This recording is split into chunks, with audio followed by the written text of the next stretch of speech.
तथा उपग्ने अगम पुरुष बंदी छोड़ करुणामय जी महाराज की जय। तथा उपग्ने अलग पुरुष बंदी छोड़ मुनीन्द्र जी महाराज की जय। तथा उपग्ने सतपुरुष महेश्वर बंदी छोड़ कबीर साहेब की जय। तथा उन्हीं के अवतार सदगुरु साहेब महेश्वर बंदी छोड़ कबीर रामपाल जी महाराज की जय।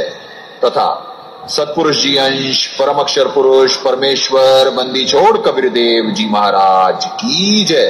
तथा अवतार सदगुरु संत बंदी छोड़ संजय देव जी महाराज की जय। सनातन धर्म की जय। सर्व संतों की जय। सर्व भक्तों की जय। धर्मी पुरुषों की जय। श्री काशी धाम की जय।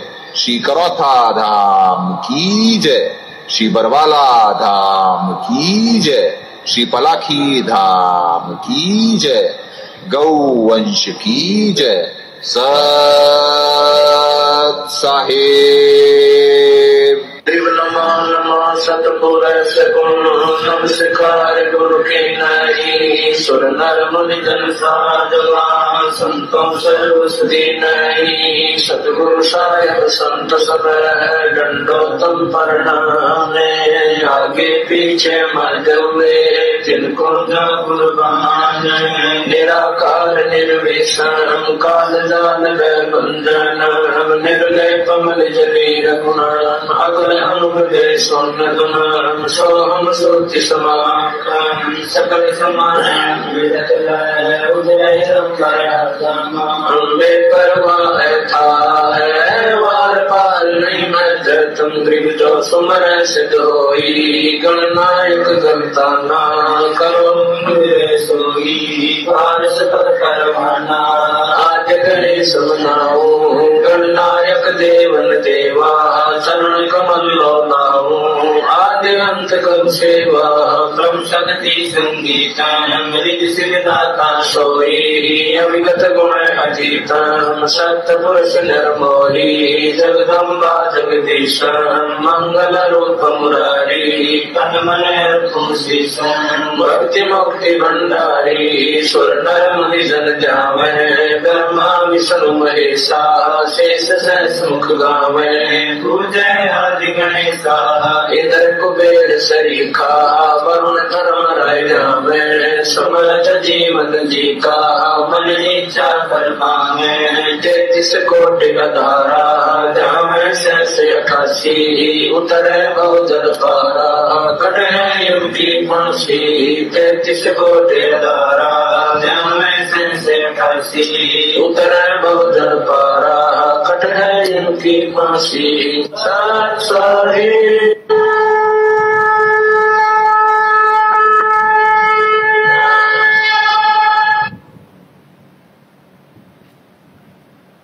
गुरुदेव क्या कर रहे हो? बंद करो उसे।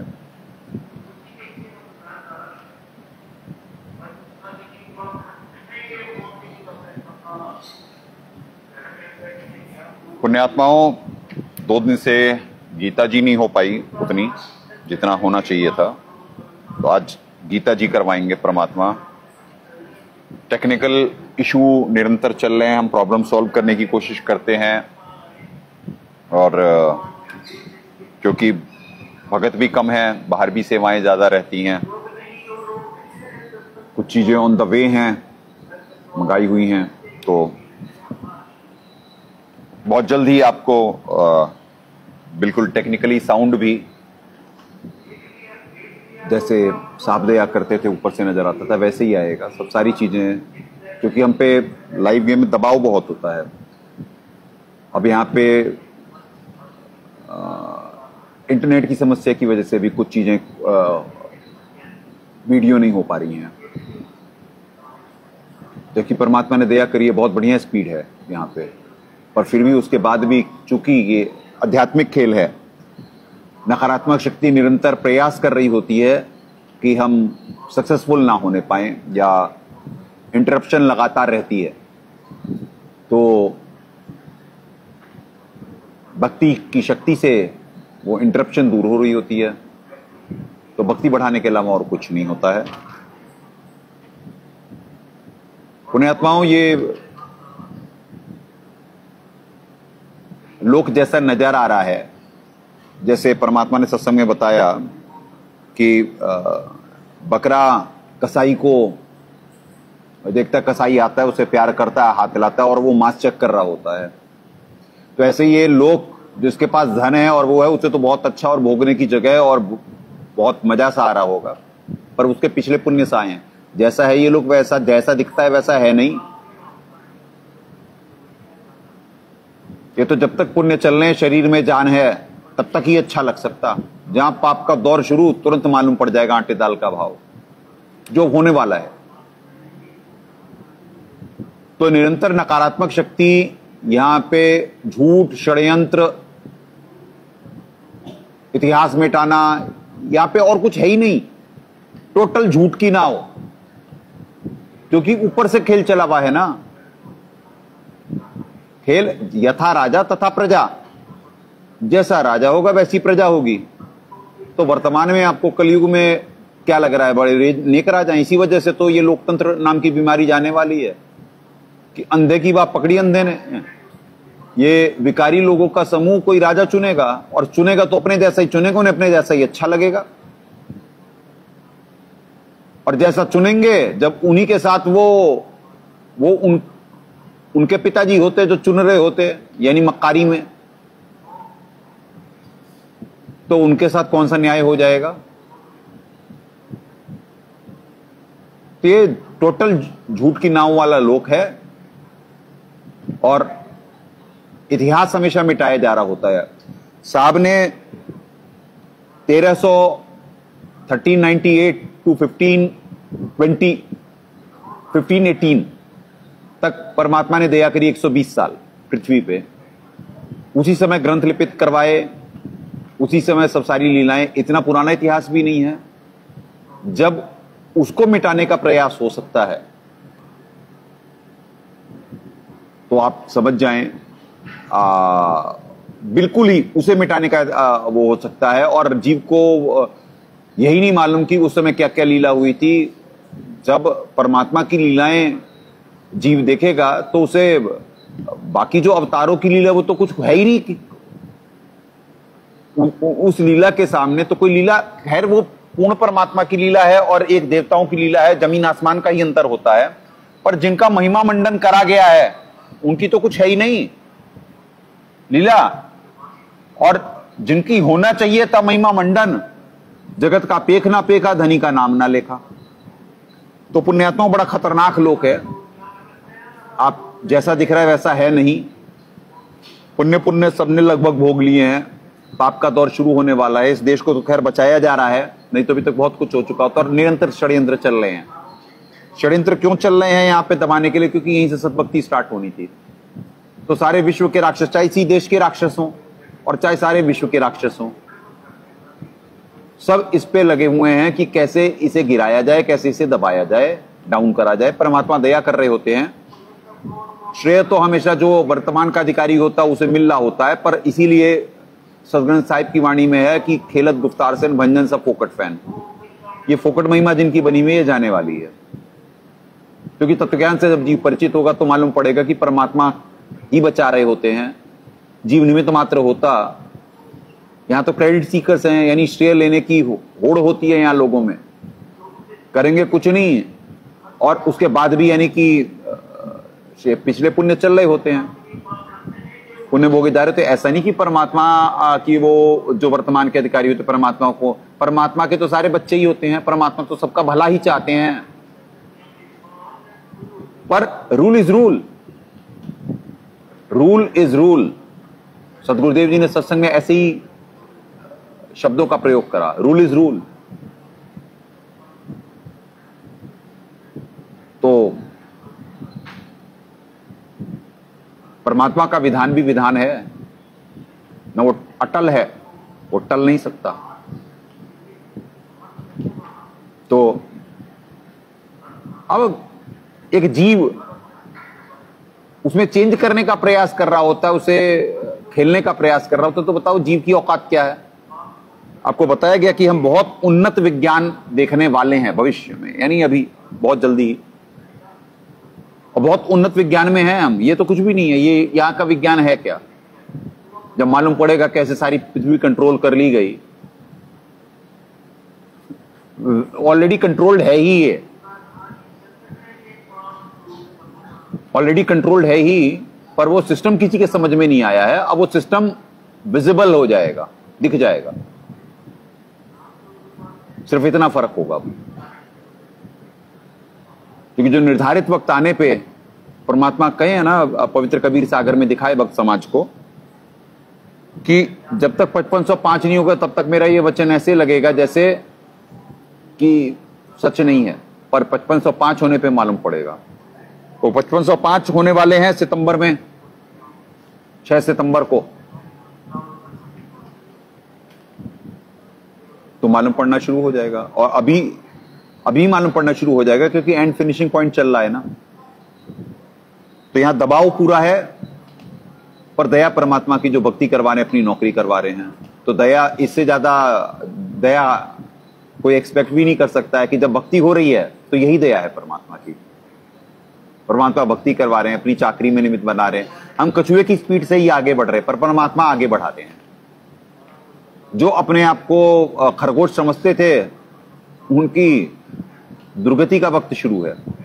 बार बार ये दुर्गति क्यों बुलवाते हैं, ना ये श्राप है ना ये कुछ है, पर जो होना है रूल इज रूल, रूल के हिसाब से ये तो चरितार्थ होना है। तो इसीलिए जो बेतुकी दया है वो खत्म होती जा रही है, क्योंकि पृथ्वी अपनी परिणति की तरफ है और बस बहुत जल्द ही क्लाइमेक्स चल रहा है। ये ज्ञान भी ऐसे ऊपर आएगा, दंग रह जाएंगे। अभी तो ये प्रयास चल रहे हैं, कोई समझने का उसमें वो कर नहीं रहा है उतना ज्यादा जितनी होना चाहिए, क्योंकि वो भी बड़ा बड़ा रजोगुण तमोगुण उसका कारण है। और तभी आप जैसे ही ये प्रयास में तेजी आई, वैसे ही आप देखे होंगे पूरे विश्व में गर्मी फैल गई है, क्योंकि राक्षस और ज्यादा सतर्क और ज्यादा षड्यंत्र उसके बढ़ गए हैं कि युद्ध हो जाए, अटेंशन डाइवर्ट हो जाए, मौत की स्पीड बढ़ जाए, कि जिससे कम लोग ज्ञान को समझ सके, कम लोग जा सकें। तो लाइव गेम में जितने पृथ्वी पे भगत होंगे, बचेंगे तो वही ना। बाकी मास एलिमिनेशन यानी क्वांटिटी कम तो होगी, बहुतायात जनसंख्या हानि तो होगी कर्मफल के अनुसार। क्योंकि जो कलयुग में सतयुग आना है, तो जो सतयुग योग ही नहीं है वो कहां से जा पाएंगे उसमें, वो योग ही नहीं है। तो आपको ये जैसा नजर आ रहा है वैसा है नहीं पुण्यात्माओं। जब साहब के इतिहास से खेला गया तो यहां बाकी सब आपको क्या मिल जाएगा। तो इसीलिए बुलवाए कि जैसे पाकिस्तान प्रोपोगेंडा है, तो ऐसा नहीं कि इस देश में ने नहीं करा, कि मीडिया ने प्रोपोगेंडा नहीं करा या इसने झूठ नहीं बोले। बायस्ड नहीं है, क्योंकि परमात्मा की सारी पृथ्वी है। ये भारत भूमि जो है ये जरूर आध्यात्मिक राजधानी है, पर यहां पे भी अगर जो कोई गलत करता है तो सजा तो उसे भी मिलती है ना। ऐसे थोड़ी ना कि यहां के वाले को फेवर करा जाएगा। राग और द्वेष जीव में होता है, परमात्मा परफेक्ट होते। राग और द्वेष बीमारी है, और संविधान अनुसार सबको सजा मिलती है। तो रूल इज रूल।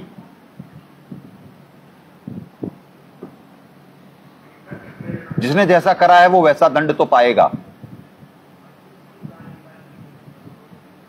पर करते समय महसूस होता नहीं, और पाते समय जीव बहुत रोता है। हारने का समय आ रहा है। पुण्यात्माओं, आप आश्चर्यचकित होंगे, सिर्फ इसी देश की बात नहीं कर रहा दास। जितने भी कंट्री हेड्स होते हैं ना, लगभग ऑलमोस्ट ये सब सारे झूठे और मक्कारी मेजोरिटी होते। जैसे ताजमहल है, ताजमहल एक मंदिर है, ये मुसलमानों का बनाया हुआ नहीं है, मुसलमानों ने अपना नाम ठोक दिया। ये कुतुब मीनार उनका बनाया हुआ नहीं है, नाम ठोक दिया गया, ऐसे इतिहास बदल दिए गए। सुभाष चंद्र बोस मरे नहीं थे, यानी उस समय वो जो प्लेन क्रैश की थ्योरी आज तक चलाई जा रही है। आजादी के प्रयासों में बहुत बड़ा उनका हाथ, बहुत बड़ा उनका रोल, बहुत मेहनत, फैनेटिक यानी दीवानगी थी उनमें देश के प्रति। उनका कोई नाम नहीं, वो एक गुमनामी बाबा बनकर करके चोला छोड़े यूपी में, शायद 86 में।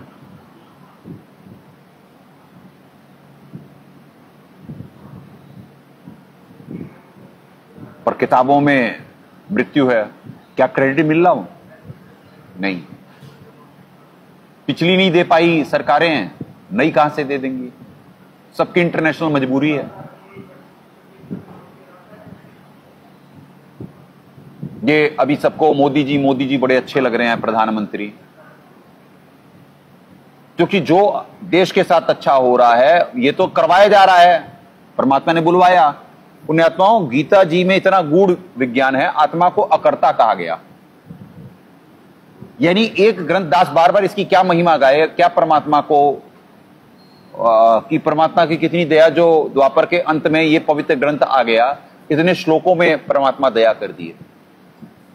नहीं तो ये कितने ये ग्रंथ, अभी तो ये कुछ भी नहीं है, तो सारी टेबल भर जाए, पूरी अलमारी भरी पड़ी है, उनमें से कहां पर एक ग्रंथ में सारा परमात्मा ने गागर में सागर दया कर रखी है।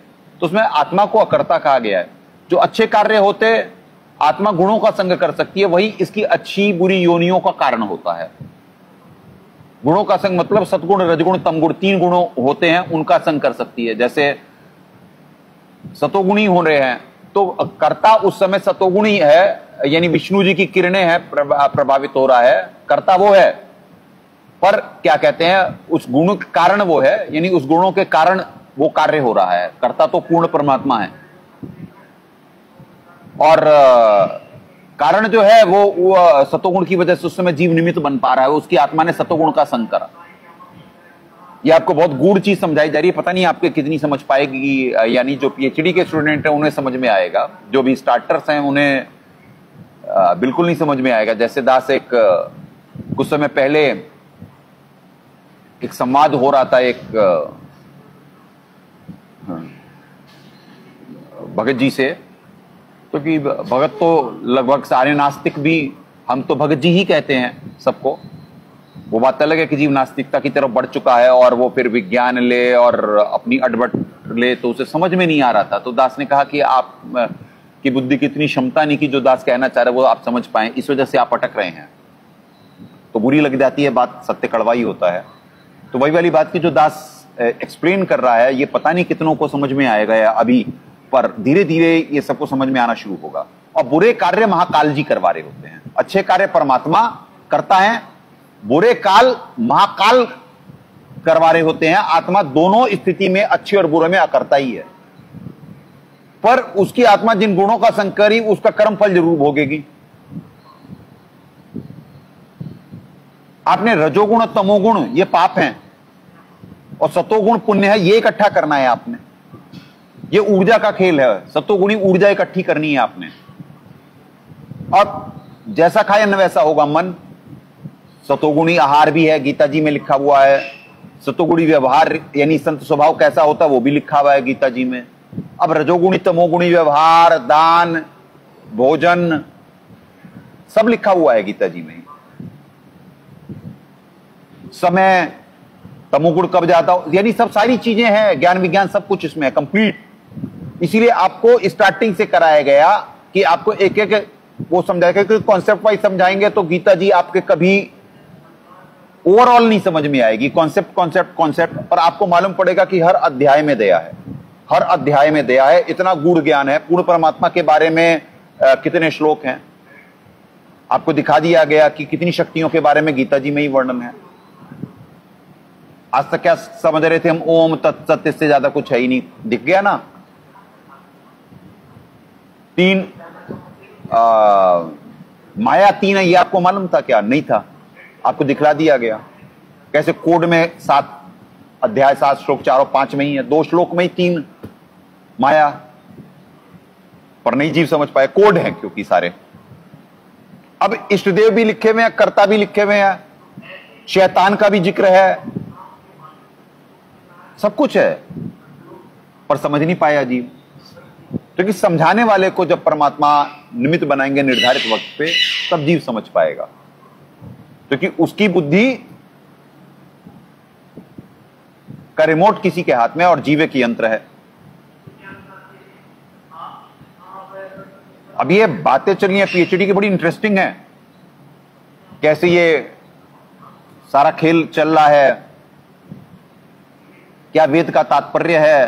अब वेद का तात्पर्य है कि ये ऊर्जा का खेल है, हमें सतोगुण इकट्ठा करना है, रजोगुण तमोगुण त्यागना है, आत्मा उन गुणों का संग ना करे, तो जैसा संग करेगी वह वही उसका भविष्य होगा अच्छी बुरी योनियों में।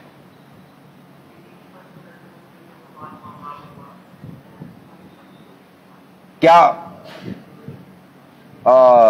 करना है, क्या नहीं करना है, क्या त्यागना है, सब सारी चीजें उल्लेखित हैं। बहुत दया है परमात्मा की इस ग्रंथ पे, इस वजह से एक एक वो करवा रहे हैं। बीच बीच में आपको जैसे परमात्मा दया करे इस्लाम पे और सिख पंथ पे ये जो कमेंट करवाए, क्रिश्चियनिटी पे जो कमेंट करवाए, तो वो आपको दिखाने के लिए कि सिर्फ ये ना समझें कि अभी हिंदुओं पे भी, यानी कि मक्कार जो हैं, अब जैसे आर्य समाज है, हिंदू ही कहलाते नहीं है, आज हिंदुओं के ठेकेदार सनातनी कहते हैं अपने आप को, और ये सोसाइटी के कैंसर हैं। ये आर्य समाज सोसाइटी का कैंसर, प्रत्यक्ष राक्षस। जो ऐसा नहीं कि इसमें सारे आर्य समाजी बच्चे, भोले बच्चे सारे षड्यंत्रकारी हैं या गंदे हैं, नहीं। वो जो साधक होते हैं ना, वो तो बेचारे भोले ही होते हैं, चाहे वो आर्य समाजी हो, चाहे वो मुस्लिम हो, चाहे कुछ हो। जो इस कोई इंडस्ट्री चला रहे होते हैं ना, वो होते मेन राक्षस, क्योंकि वो धंधा कर रहे होते। जैसे आज में वर्तमान में कुछ चिंटुओं को आगे कर दिया गया, और वो तो कर रहे, जैसे आर्य है, अंकुर आर्य है, और है कोई, और एक खट्टर है। ये बच्चे बेचारे प्रचार कर रहे हैं और वो कर रहे हैं कि बस आर्य समाज की महिमा गा रहे हैं और अपनी वाहवाही करते और सनातनी बनते और ये सब बनते। क्या उन बच्चों को नहीं मालूम है कि क्या कहते हैं सदगुरुदेव जी ने क्या दया करी, दयानंद जी का क्या इतिहास दिखाया। आज कैसे तुम महिमा गा सकते हो, कैसे जानबूझ के साची तज सकते हो। तो ये प्लान्ड इंडस्ट्री है। सिर्फ आर्य समाज की बात नहीं कर रहा था, सबकी बात कर रहा है, चाहे हिंदू हो। आपको मालूम है आरएसएस हिंदुओं की ठेकेदार बनती, ये तो इन प्रैक्टिकल मैनर बड़ी प्रैक्टिकल वो है, जैसे इल्यूमिनाती है, शैतानों का संगठन है। तो सॉर्ट ऑफ ये कुछ है आरएसएस। ये राष्ट्रीय समाज सेवा समिति है, ये RSS की बात नहीं कर रहा दास, ये राष्ट्रीय स्वयंसेवक संघ की बात कर रहा है दास। आरएसएस भाजपा का जो जिससे अटैच है भाजपा भी, जो भाजपा को बहुत प्रमोट करे, वो तो राजनीति में सब संगठन की भी आपस में बनने और बिगड़ने लगती है, क्योंकि स्वार्थ के रिश्ते हैं ना यहाँ पे। तो आपको लगेगा बड़ा हिंदूवादी संगठन है, नहीं, कोई नहीं। इनके जो ग्रंथों में है, ग्रंथों के भी विपरीत चलते ये। नहीं तो जो साहब हमारे साबित करे, आरएसएस के स्कॉलर्स बहुत हैं, पीएचडी हैं, आपको मालूम ही नहीं कि कितने हैं इनके पास। सबसे ज्यादा स्कॉलर्स इन्हीं के पास हैं, 50-60 हजार होंगे कम से कम, कम से कम।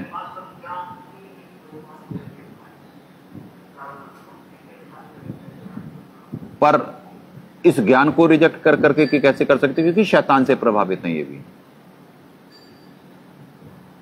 आपको लगेगा कि इनकी वजह से तो बचा है हिंदू, नहीं। आज जो हिंदू रुसवा हो रहा है उसमें यह भी एक कारण है। भले इन पे कितने इल्जाम लगे, भले इनका क्या कुछ हुआ, नहीं, इनकी भी, ये भगवान पे विश्वास करने वाले वैसे वो नहीं है। हाथी के दांत खाने की और दिखाने के और होते हैं। अभी जैसे वर्तमान के प्रधानमंत्री जी से, तो चाहे जैसे अभी ये युद्ध हुआ यानी एक मिलिट्री ऑपरेशन हुआ, युद्ध तो नहीं कहेंगे इसे, मिलिट्री ऑपरेशन हुआ। अभी क्रेडिट होड़ चल रही है ना, ट्रंप जी कह रहे मैं आज भी दुनिया का चौधरी, अमेरिका आज भी मैं सुपर पावर, कि वो करा रहा। एक बम्बैया शब्द है मांडवाली, बिचौलागिरी करके, यानी कि हम डिसीजन मेकर हम हैं, कि हमने जो कहा वो मानना पड़ता है, तो कि हम अभी भी ओल्ड वर्ल्ड ऑर्डर की ही है अभी चल रही। नहीं, ऐसा कुछ नहीं है, क्योंकि सारे बागड़ बिल्ले अब लड़ रहे हैं। स्वार्थ का खेल, सतोगुण पृथ्वी पर बढ़ रहा होता तो जो आत्माएं जागृत हो रही होती हैं वो इनसे संघर्ष कर रही होती। ऐसा नहीं कि पृथ्वी के सारे नेता गंदे ही हैं, नहीं, बहुत अच्छी आत्माएं भी हैं, पर वो एडजस्ट नहीं कर पा रही, इतनी हिपोक्रेसी है। हिपोक्रेसी मतलब समझे, यानी इतना वैचारिक दोगलापन है। हिपोक्रेट यानी कहेंगे कुछ, करेंगे कुछ, दिखाएंगे कुछ, होंगे कुछ, इसे हिपोक्रेसी कहते हैं। कथनी और करनी में अंतर। तो इतने हिपोक्रेट हैं, ये कहने को कुछ हद नहीं। एक स्थिति से ये देखे कि जीव कितना कठोर है और एक इंसानी इंसान का कैसे दुश्मन है, और रेसिज्म कितना है।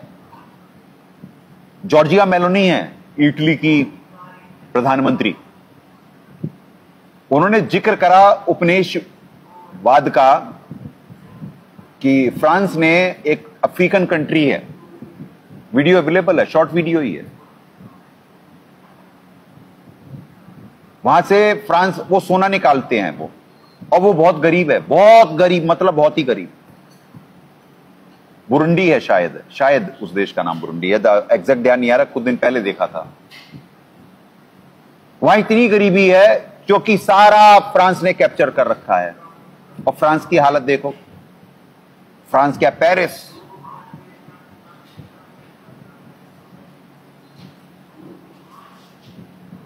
और वहां पे क्या है, बिल्कुल गरीबी, चूस डाले। आज भी उनमें दया नहीं। वो कह रही है कि ये क्या हो रहा है, कि वो लोग कितने गरीब। तो कुछ आत्माएं, ऐसा नहीं कि जैसे कि मोदी जी को जो परमात्मा ने निमित्त बनाया, कि आज कैसे पूरे विश्व में घुमवाया, उन्हें कुछ करवाया, पर इसका ये मतलब नहीं कि मोदी जी बड़े नेक हो गए। इनकी डार्क साइड भी सुन लो। वही तो, इसीलिए तो फोकट में ही आ जाएगी ना। ये जो वैक्सीनेशन का खेल हुआ, सब इन्हें मालूम है, पूरे देश को ठुकवा डाले इंजेक्शन। ये जो हार्ट अटैक, अकाल मृत्यु हो रही है, ये कैसे हो रही है, जीव कमजोर कैसे हो गया, ये क्या खेल है, इंजेक्शन के पीछे क्या खेल था। तो पुण्यात्माओं,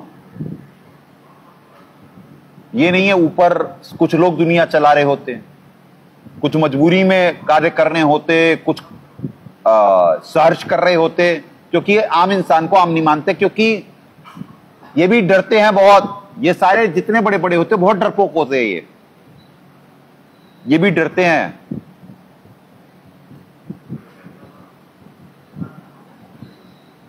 तो आपको ब्राइटर साइड बता दी गई कि कैसे अच्छे कार्यों के लिए परमात्मा ने यूज है, आपको डार्कर साइड बता दी गई कि कैसे शैतान ने इनको टेक ओवर कर करके वो सारे देश को ही कर दिया गया काम। और लोग कहेंगे कि इंजेक्शन नहीं होते जी, वो ना लगते तो क्या कहता, कोरोना फैल जाता। कोरोना नाम की कोई जो बीमारी वो इतनी हार्मफुल है ही नहीं। ये एविडेंसेस पड़े हुए हैं सारे।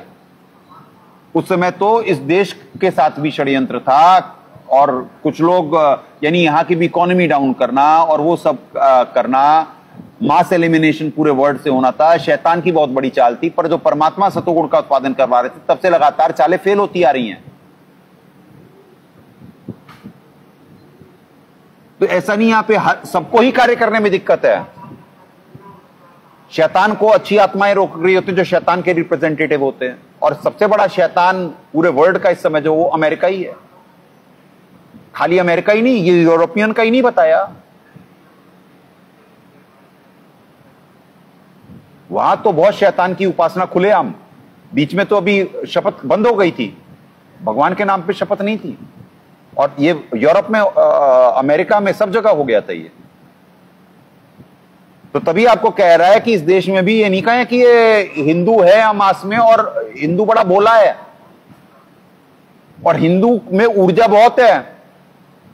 इस वजह से ये जो कंट्रोल करते हैं ना, इन्हें मालूम है, तो ये उसका भावनात्मक यूज कर रहे हैं ये लोग। ये कोई हिंदू मुस्लिम सिख ईसाई नहीं होता ये नेता। ये सबको आज इंजेक्शन हिंदू मुस्लिम सिख ईसाई देख करके ठोका गया, सबको ठोकवा दिया गया। अब वो झूठा लगवा रहे होते खुद को, खुद ना लगवाए इनमें से कोई नेता। इन्हें मालूम था किसके अंदर है क्या। यहां पे तो बच्चों को पहले ही मना करा गया था कि कोई नहीं लगवाएगा भाई इंजेक्शन। परमात्मा की दया होती है। ये वैक्सीनेशन दुनिया का सबसे बड़ा फ्रॉड और सबसे बड़ा स्कैम है। ये जीव में जानवर पना बिना उसके ज्यादा हेल्दी है जीव। वैक्सीनेशन एक स्कैम है। कोई सा भी वैक्सीनेशन हो, चाहे वो जानवरों को लग रहा है, चाहे वो किसी को भी लग रहा है। इंसानों को तो जो लग रहा है उसमें बिना कोई भी वैक्सीन, बिना जानवर के खून के उसके वो हो ही नहीं सकती है, बन ही नहीं सकती है। और आप में डाला क्या जा रहा है? आप में जानवरों का खून डाला जा रहा है। आपको यहां पे आप भक्ति ना करने पाए, जो महाकाल जी ने कहा था, आपको वैसा बनाया जा रहा है षड्यंत्र के तहत बचपन से। वैक्सीनेशन पूरे विश्व में यानी कि वो कर दी गई, बच्चों को स्कूल में एडमिशन नहीं किया अगर जो ये वैक्सीनेटेड नहीं हुई तो आप ये नहीं दिखाओगे तो नहीं लेंगे।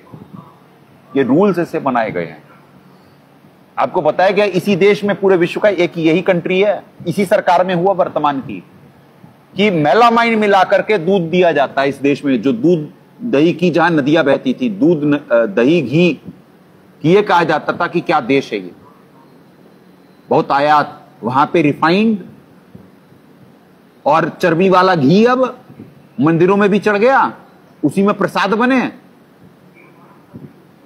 और अभी भी भक्त समाज भी आज बाहर क्या कर रहा होगा, वही चर्बी वाला ही घी। मार्केट में कुछ है ही नहीं असली। तो मेलामाइन एक केमिकल जो पेंट दीवारों पे पेंट होता है उसमें जो यूज होता है, वो मेलामाइन लीगली मिला सकते हैं दूध में। सिर्फ पूरे विश्व में एक भारत देश है। ये नेकों की सरकार है। नहीं, यहां कोई नेक हो ही नहीं सकता। यहां पता है ना कि नेक जो होगा वो सिर्फ जो इस भक्ति में परमात्मा की शरणागत होगा, वो नेकता की तरफ चलेगा। उसकी भी, जैसे ये बच्चे हैं जो यहाँ के साधक हैं, इनकी हर दिन विकार निकल रहे हैं, क्योंकि जो सद्भक्ति करते हैं तो इनके विकार उभरते हैं और उन्हें कंट्रोल करा जा रहा है। इस वजह से क्वांटिटी बड़ी कम होती है कि दास इंटरेक्ट कर सके, सबकी एक एक समस्या समझ सके, उन्हें एक एक चीज प्रॉब्लम समझा सके। इतने विकार निकल रहे होते हैं कि उन्हें कई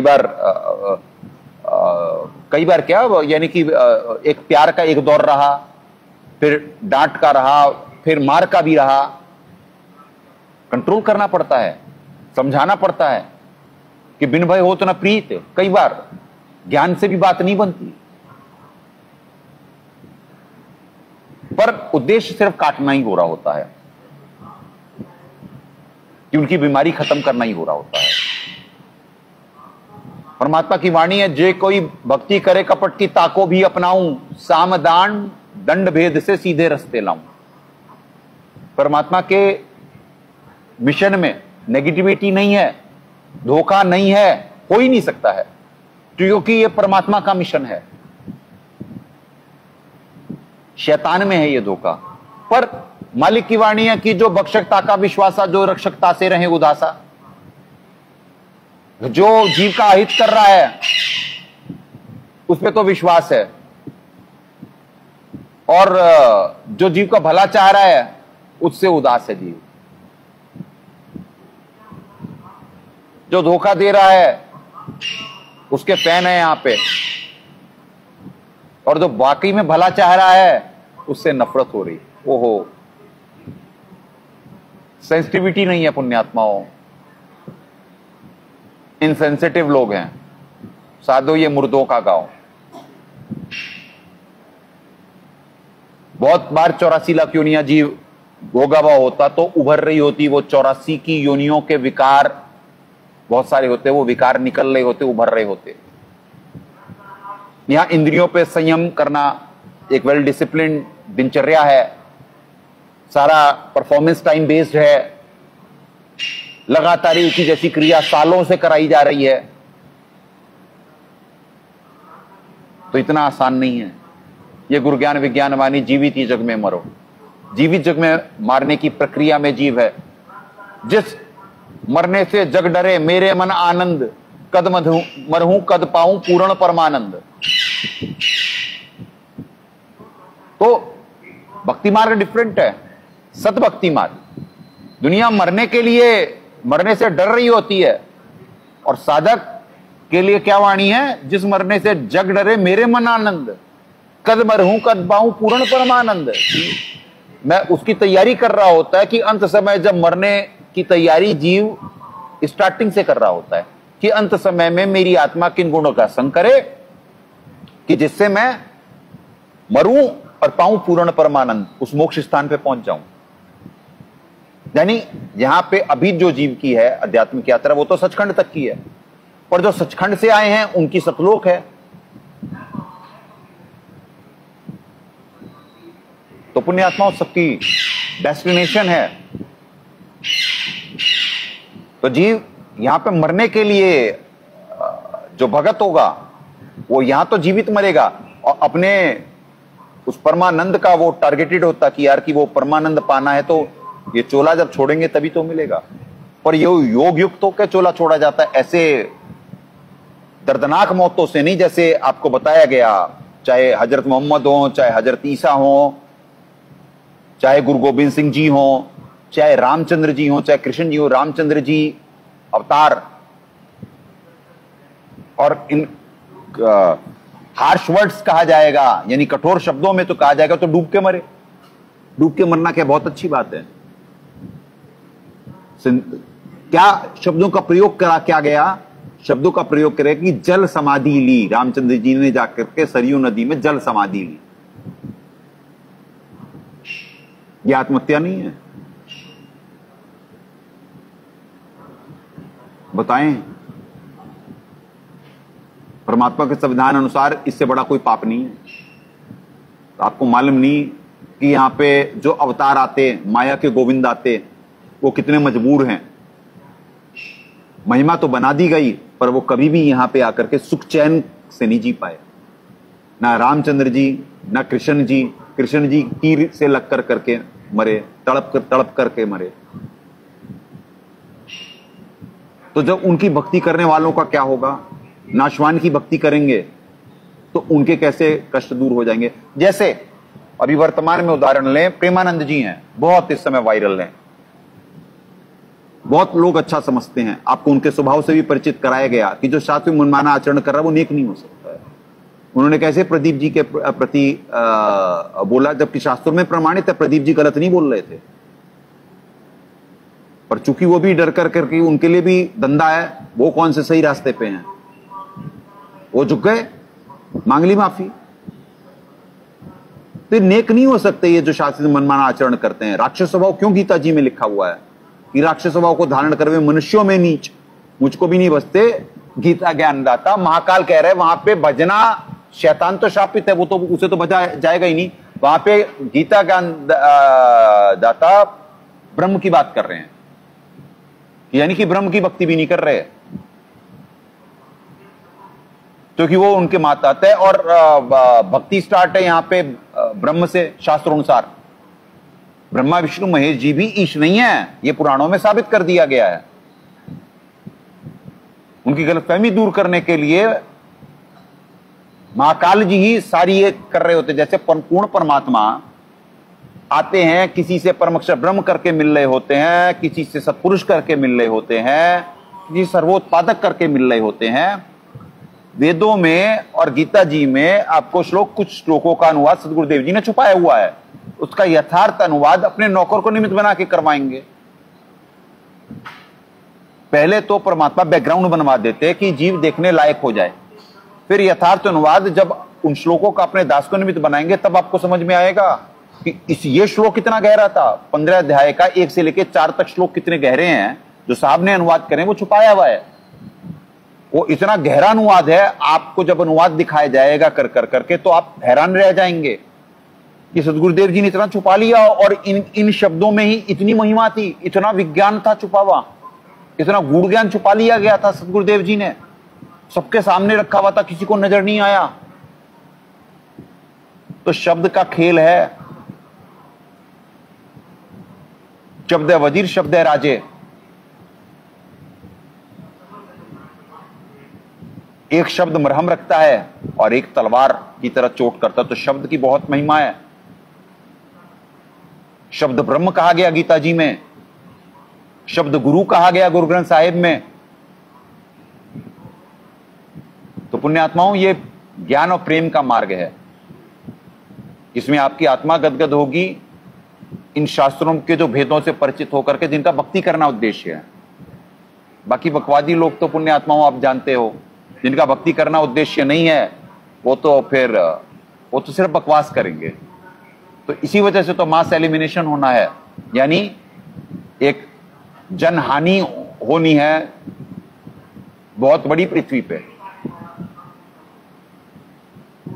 क्योंकि जो शास्त्रीय मनमाना आचरण करने वाले हैं, जिनका भक्ति करना ये भक्ति के लिए एंटाइटल नहीं है, उन्हें जाना होगा पृथ्वी पे से, तभी ये भक्ति अपने प्रमाण पे चढ़ सकती है। क्योंकि ना वो करेंगे ना करने देंगे, और पुण्य वो भोग चुके हैं। और वो कुछ तो युद्ध से जाएंगे, क्योंकि उनके बड़े वैसे कर्म हैं। परमात्मा तो सारे युद्ध को बंद करवा सकते हैं, कंट्रोल कर सकते हैं, सिर्फ प्रकृति से ही करवा सकते हैं, पर उनके इतने माड़े कर्म हैं कि वो उनकी मृत्यु ऐसे ही होनी है। वो इतने क्रूरता से वो करें तो वो भी उन्हें लेना पड़ेगा। आपको एक तत्व ज्ञान का एक वन लाइनर बुलवाते हैं, जिससे आपको समझ में आएगा खेल। जो क्रिया की प्रतिक्रिया है, यहां पे क्रियाओं को ठीक किया जाता है कि जिससे प्रतिक्रिया गलत ना आए। ये सबको मालूम है, every action is equivalent and opposite reaction. वो बात अलग है कि वो इसे आइंस्टाइन की थ्योरी कह करके कहा जा रहा है, प्रचारित करा जा रहा है, क्योंकि श्रेय लेते हैं यूरोपियंस। पर आपको सारे ये श्लोक गीता जी से दिखवा देंगे। गीता जी में है ये सारी थ्योरियां, जिन्हें अंग्रेजी में बोल करके उसे विज्ञान बना दिया गया। सारा विज्ञान इनमें है, वेदों में और गीता जी में ही तो सारा विज्ञान है। जो दास आपको बोल रहा है वो वैज्ञानिक बातें भी बहुत सारी बोलता है, जो समझ में नहीं आ रही है अभी जीव के। जब बुद्धि उसकी ठीक होगी तब उसे समझ में आएगा।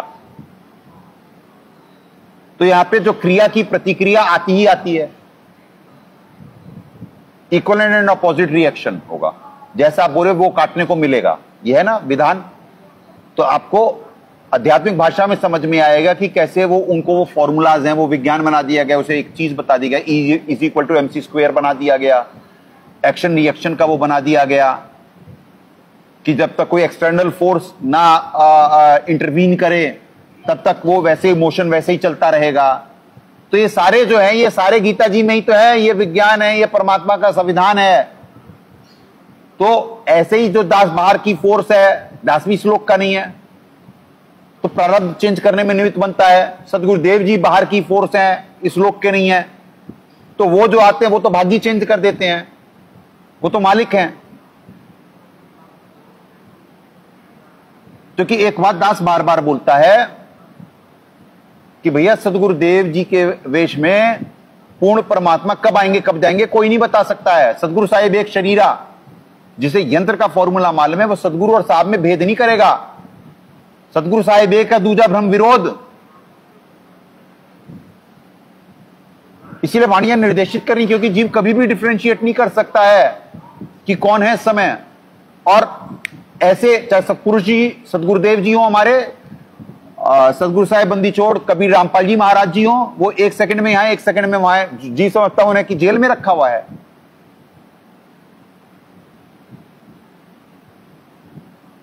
वो कब यहां पे होंगे कब वहां पे होंगे कौन जानोगे आप, वो भगवान की लीला। और कब उनके वेश में परमात्मा आते, कब परमात्मा जाते, आप क्या जानोगे। आपको कुछ नहीं मालूम, ये सारी पृथ्वी कंट्रोल्ड है, आप तो यंत्र हो। आपका ना आंखें कंट्रोल में, आंखें ब्लिंक कर रही हैं, आपका है कंट्रोल इस पे। आप एक ऑटोमेटिक एक मोड पे है ये मशीन। सांस, आप सब कुछ भूलते, आप सांस लेना भूलते, आप मशीन नहीं हो तो आप हो क्या? आपका कंट्रोल आपके हाथ में क्या? आप अन्न खाते, पचाने के लिए क्या एफर्ट करते आप?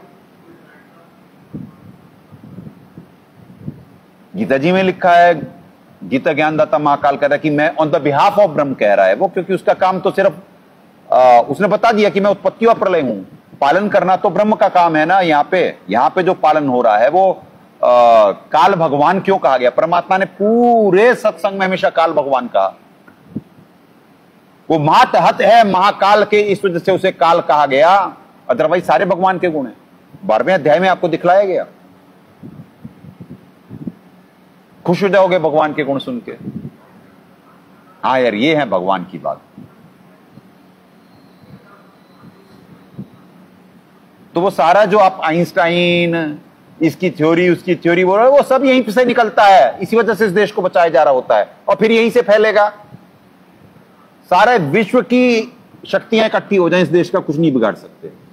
इस देश में भी अगर तो किसी पे बहुत कर्म की मार पड़नी होगी, सिर्फ उसी का बिगड़ता है और किसी का, और इस देश का बिगड़ ही नहीं सकता।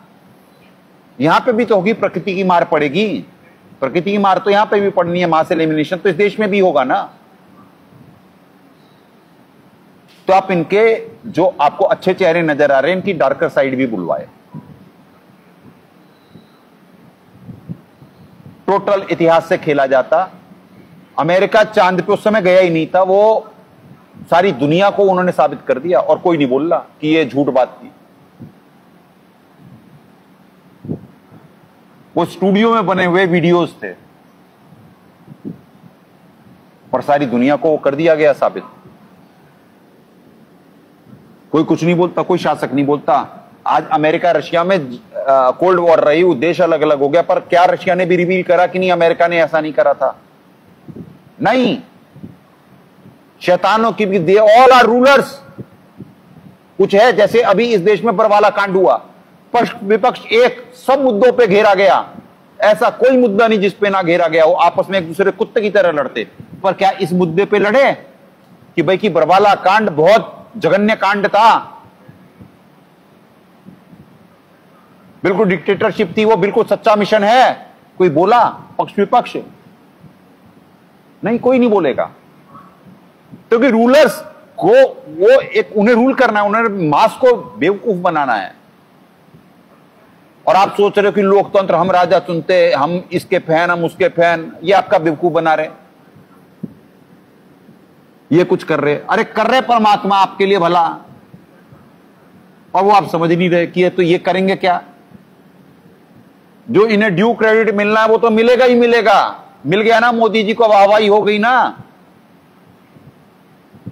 पर ये शातिर मनमानाचरण फैलवाने वाले में भी तो इनका हाथ है। उसके बुरे दंड, अगर तो माफी मांग लिए, दंडवत कर लिए, अपने गुनाहों की माफी मांगे तो बच सकते हैं, नहीं करे तो बंदा इन्हें भी बनाया जाएगा। बंदे तो सारे बनेंगे पृथ्वी पे, चाहे ट्रंप हो, चाहे पुतिन हो, चाहे किम जोंग हो। पृथ्वी पे रहना होगा या जाना होगा, कोई ऑप्शन नहीं है पृथ्वी पे। ये सारी पृथ्वी ऑलरेडी कंट्रोल्ड है, ऑलरेडी। ये गलत फहमी है जीव की कि उसके करने से कुछ होगा। ना जीव का सोचा होता, ना उसका करा होता। निर्धारित वक्त आ गया है, जब तक पुण्य चल रहे हैं, अपने आप को मान लो करता। जब करता हो अब तेरे माया के गोविंद, जब वो माया के गोविंद अपने आप को करता मानने की गलत फहमी कर सकते हैं, तो आप तो तुच्छ बुद्धि जीव हो, आप क्यों नहीं कर सकते? कर सकते भाई, पर सत्य से जब परिचित होंगे तब मालूम पड़ेगा। तो पुण्यात्माओं, ये ग्रंथ बहुत दया है परमात्मा की, बहुत आत्मा गदगद होती है जब सदगुरुदेव जी दास रूपी यंत्र में डाउनलोड कर रहे होते हैं ज्ञान, और दास निमित्त बन रहा होता है बस आप लोगों को दिखाने के लिए, उन्हीं की दी हुई बुद्धि से, उन्हीं की दी हुई ऊर्जा से। तो बहुत पवित्र ग्रंथ है, बहुत ज्ञान विज्ञान है। ज्ञान विज्ञान तो यहाँ पे पढ़ा हुआ, इन बच्चों को मालूम क्या है? ये तो खामा में कूद रहे। इन्हें क्या खाना है, क्या पहनना है, क्या करना है, इन्हें ये नहीं मालूम, बेसिक नहीं मालूम इन्हें। यहाँ के जो बच्चे हैं, ये अब दास कहेगा अब मान पाना अभी वर्तमान में तो कठिन है, पर आप मान जाएंगे ये इमॉर्टल है, क्योंकि परमात्मा की शरण में है, मृत्यु इन्हें लेके जा नहीं सकती। भाग्य परमात्मा बढ़ा देते भक्ति करने के लिए, तब तक ये मर्यादा में है। जैसी मर्यादा खत्म, ये भी गए, ये बूढ़े नहीं होने दिया जाएगा इन्हें। वो विज्ञान है यहां पे, ये भक्ति विज्ञान है। 1000 साल तक चाहे इसी उम्र में यानी इसी जन्म में अपनी आध्यात्मिक यात्रा कंप्लीट करके सचखंड जा सकते हैं, चाहे तो नवीन कर्मों पे इनके जितने विनम्राधीन होंगे, जितने वो रहेंगे। तो आपने तो सुना था कि पहले हजारों साल की आयु थी, कलयुग में तो इतने की सुने हो ना, दिखवाएंगे। तो शरीर कैसा होना चाहिए एक साधक का, क्या खान पान आचार विचार व्यवहार होना चाहिए, किसी को कुछ नहीं मालूम। क्या दिनचर्या होनी चाहिए, सोना कितना शरीर के लिए कितने घंटे ही जरूरी है। आज की डेट में तो 6 घंटे 8 घंटे कहते हैं गुड स्लीपर। अरे 1/3 8 घंटे सोओगे, 1/3 तो तुम्हारा निकल गया, 24 घंटे का तो है। फिर नहाना धोना, टॉयलेट, ब्रश, शेव, कुछ दिनचर्या इसमें चला गया, तुम्हारे बचा क्या? जिसमें जितनी कम ऊर्जा होगी वो उतना ज्यादा सोएगा। इन्हें मालूम क्या? इन्हें खाना नहीं मालूम, जब पहनना नहीं मालूम, कुछ मालूम ही कहां है पृथ्वी पे। अब सब मालूम पड़ेगा। तो ये होते हुए भी जीव इमॉर्टल नहीं है बच्चे, जब तक मर्यादा में है। इन्हें बुढ़ापा नहीं होने देगा, बूढ़ों को जवान करवा के दिखवा देंगे आपको। यहीं पे हो रहा है, वो थ्योरी प्रैक्टिकल है। झुर्रियां कुछ साल पहले ही पड़ गई थी, वो झुर्रियां जा रही हैं।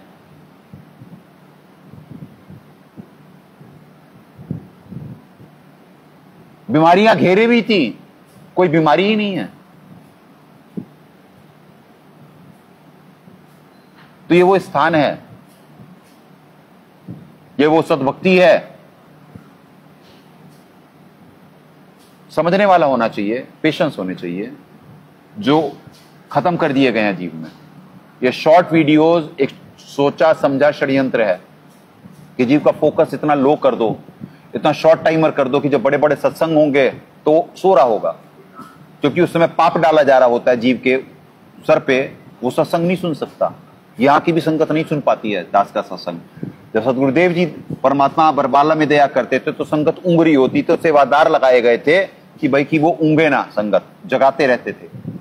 यहाँ पे भी दास सत्संग के लिए निमित्त बन रहा होता, ऊँग रहे होते हैं, क्योंकि उन पे पाप डाला जा रहा होता है। जिसके जितने ज्यादा पाप होते वो उतना ज्यादा पूरा सत्संग नहीं सुन सकते दास का, क्योंकि सत्संग पूरा सुन लेंगे, उन्हें आत्मसात हो जाएगा तो वो निकल जाएंगे। तो महाकाल जी उन पे पाप लाते रहते होते, जिसकी वजह से उन्हें नींद आ रही होती है। उनका हाई फोकस नहीं होता, जितना दास कह रहा है वो भी नहीं समझ पाते हैं पूरा। हाई फोकस नहीं हो सकता है, क्योंकि दास को एक ही बात को 10-10 बार रिपीट करनी पड़ती है, यहां के साधकों के साथ ही। जो यहां के हैं, बाहर वालों का क्या कहेंगे? बाहर वाले हैं क्या? साधु मुर्दों का गांव।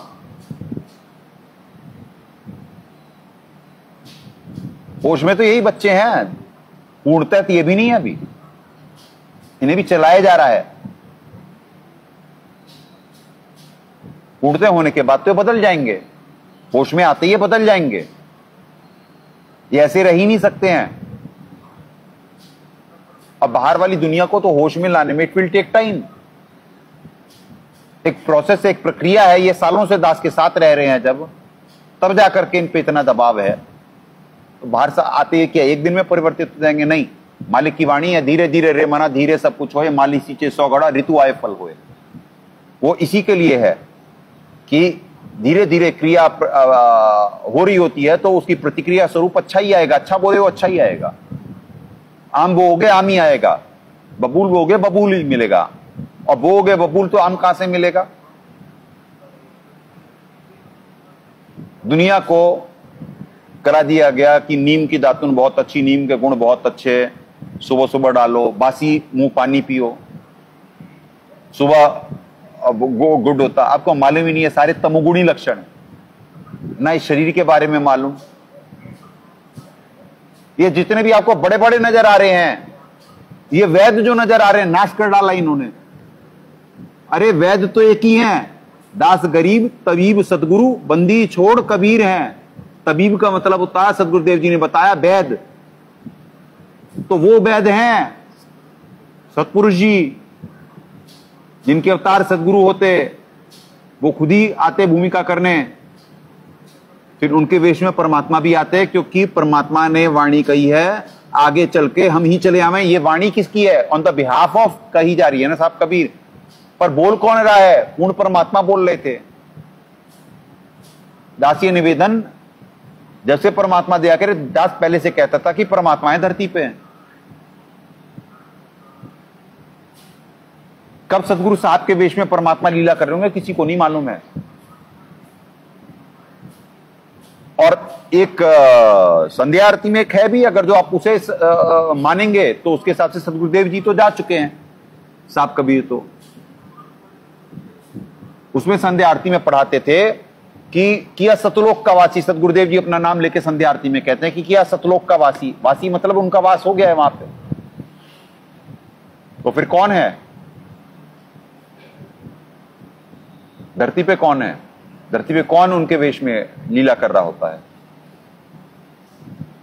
तो कुछ चीजें हैं, कभी जीव से परिचित नहीं हो सकता। कुछ चीजें चाहे कितनी भी आध्यात्मिक यात्रा हो जाएगी, जीव गुरु के साथ रह ले, जीव सदगुरु के साथ रह ले, जीव सदगुरु यानी सर्वेश्वर जी के साथ भी तो रहा हुआ है। जो 64 लाख फेल हुए थे आज से 600 साल पहले, कुछ साल पहले जब आए थे शायद, तो उनके साथ भी तो जीव रहा है। यही 64 लाख ही तो थे, यही तो फेलियर थे।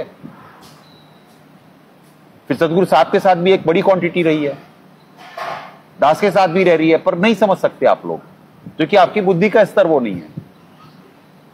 धीरे धीरे जब डेवलप हो रही होती है, तब तक जाने का समय हो जाता है।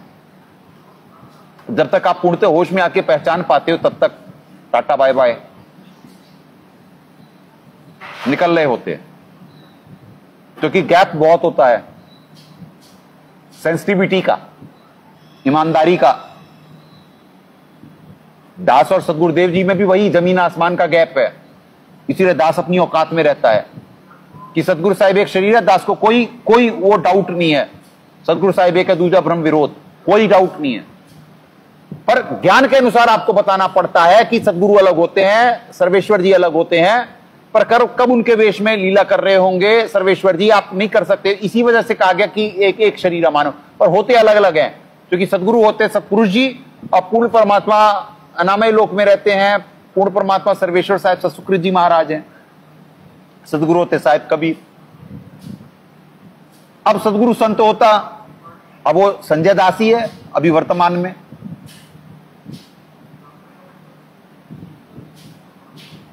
परम अक्षर ब्रह्म का अवतार।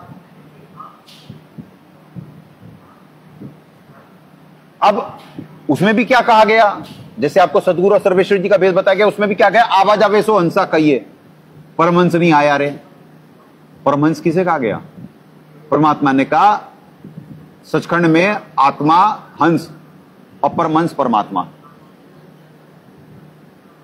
परमहंस कहा गया कबीरदेव जी महाराज को, बंदीछोड़ कबीरदेव जी महाराज को, सचखंड के उनको। पर जो दास अवतार होता, दास नवी सुरती है, दास स्पष्ट करता है, पर नवी सुरती को परमात्मा ने निमित्त बनाना है। पर वहां पे परमहंस क्यों कहा गया? क्योंकि परमअक्षर ब्रह्म का अवतार है दास। परमअक्षर ब्रह्म का अवतार है मतलब कि वही मानना पड़ेगा जीव को। पर आपको स्पष्ट करवा रहे हैं, यहां का डिफरेंशिएशन है। पर वाणी ये कह रही है, वाणी से अगर जो कोई समझेगा तो घबरा जाएगा, पर आपको यथार्थता बताई जा रही है। पर सदगुरु साहब के बारे में कोई वाणी आप कंक्लूड नहीं कर सकते हो आप, क्योंकि ये प्राइम टाइम है और परमात्मा बहुत दयालु। आपको जब दया के आप में है ही नहीं, तो आपको दया का स्तर भी नहीं मालूम है, क्योंकि आप पे इतनी सेंसिटिविटी नहीं है। दास बताया ना कि जब तक थोड़ी सी भी डेवलप होगी, थोड़े से भी होश में आओगे, तब तक तो रोने के अलावा कुछ नहीं हाथ में रह जाता।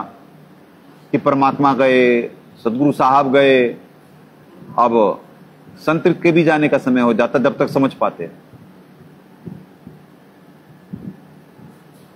इसीलिए परमात्मा ने सत्संग में कहा कि तुम संत के साथ चाहे 100 जन्म रह लो, नहीं समझ पाओगे, संत की क्रिया भी नहीं समझ पाओगे। सदगुरु साहब की और सर्वेश्वर जी की क्या बात करें भाई, जब संत की नहीं समझ पाओगे तो सदगुरु साहब और सर्वेश्वर जी की कहां से समझ लोगे। तो कि गैप बहुत है सेंसिटिविटी का। तो आए पुण्यात्माओं, आज इस पवित्र ग्रंथ से फिर आज भी कुछ प्लान्ड नहीं होता, कोई स्क्रिप्टेड नहीं है, दिल से बात निकलती है, जो परमात्मा डाउनलोड कर देते। तो जिनके पास दिल होगा उन्हें समझ में आएगा, सत्य नजर आएगा। जिन पे मन हावी है उन्हें बकवास नजर आएगी। है गीता जी से कुछ श्लोक करवाते हैं, फिर 1 घंटा तो आज इसी में निकल गया, 55 मिनट गीता जी के कुछ श्लोक करवा देते हैं आज भी, क्योंकि पुण्यात्माओं ये जरूरी है, ये जो दास बात बोल रहे, क्योंकि आपको नई नई बातें बताई जा रही हैं, नई नई बातें बताई जा रही हैं, जिससे शायद गीता जी के श्लोक देखने का इंटरेस्ट ये बातें जानने के बाद आए आपको।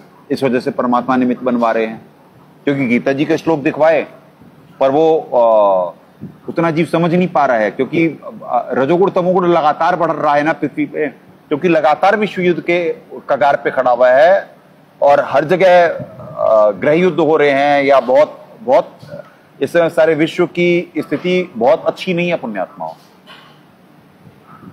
तो इन बातों से जो आपको नई नई बातें बताई जाती हैं, इस वजह से आपका इंटरेस्ट आएगा, तब आप शास्त्रों को देखने लायक हो गया। दास समझ सकता है वीडियो 3 घंटे के भी हैं और 1.5 घंटे के ऑन एन एवरेज हैं, फिर 1 घंटे का भी है, पर देख वही पाएगा पूरा जिसमें बहुत पुण्य होंगे, नहीं तो अच्छी नहीं लगेंगी बातें, क्योंकि ये सत्य है और जीव के अंदर उतना सत्य है नहीं, उसे सत्य टोटल हजम हो नहीं सकता। चलें गीता जी से शुरू करते हैं।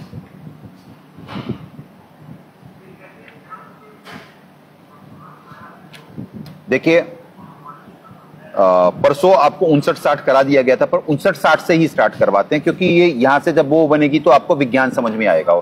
एंड में फिनिशिंग पॉइंट था, तो इस वजह से नहीं, इस वजह से जल्दी करवा देंगे आपको कुछ, तो क्योंकि आगे इस श्लोक इससे कनेक्टेड हैं, तो ये दोबारा रिपीट करने पड़ेंगे दास को। ठीक है जी, यही श्रीमद् भगवद गीता, गीता प्रेस गोरखपुर, जयदयाल गोविंद जी अनुवादक, श्लोक 59। इसमें हिंदी से ही आज शुरू हो जाते ये वाला, बाकी फिर 61 से संस्कृत में शुरू होंगे कि इंद्रियों द्वारा विषयों को ग्रहण ना करने वाले पुरुष केवल विषय में निवृत्त हो जाते हैं, परंतु उनमें रहने वाली आसक्ति निवृत्त नहीं होती। इस स्थित प्रज्ञ पुरुष की तो आसक्ति भी परमात्मा के साक्षात करके निवृत्त हो जाती है। अब यहाँ पे दृष्टवा है। अब देखिए हमारे सदगुरुदेव जी ने यथार्थ अनुवाद करा होगा, ये देखिए, हाँ ये देखिए,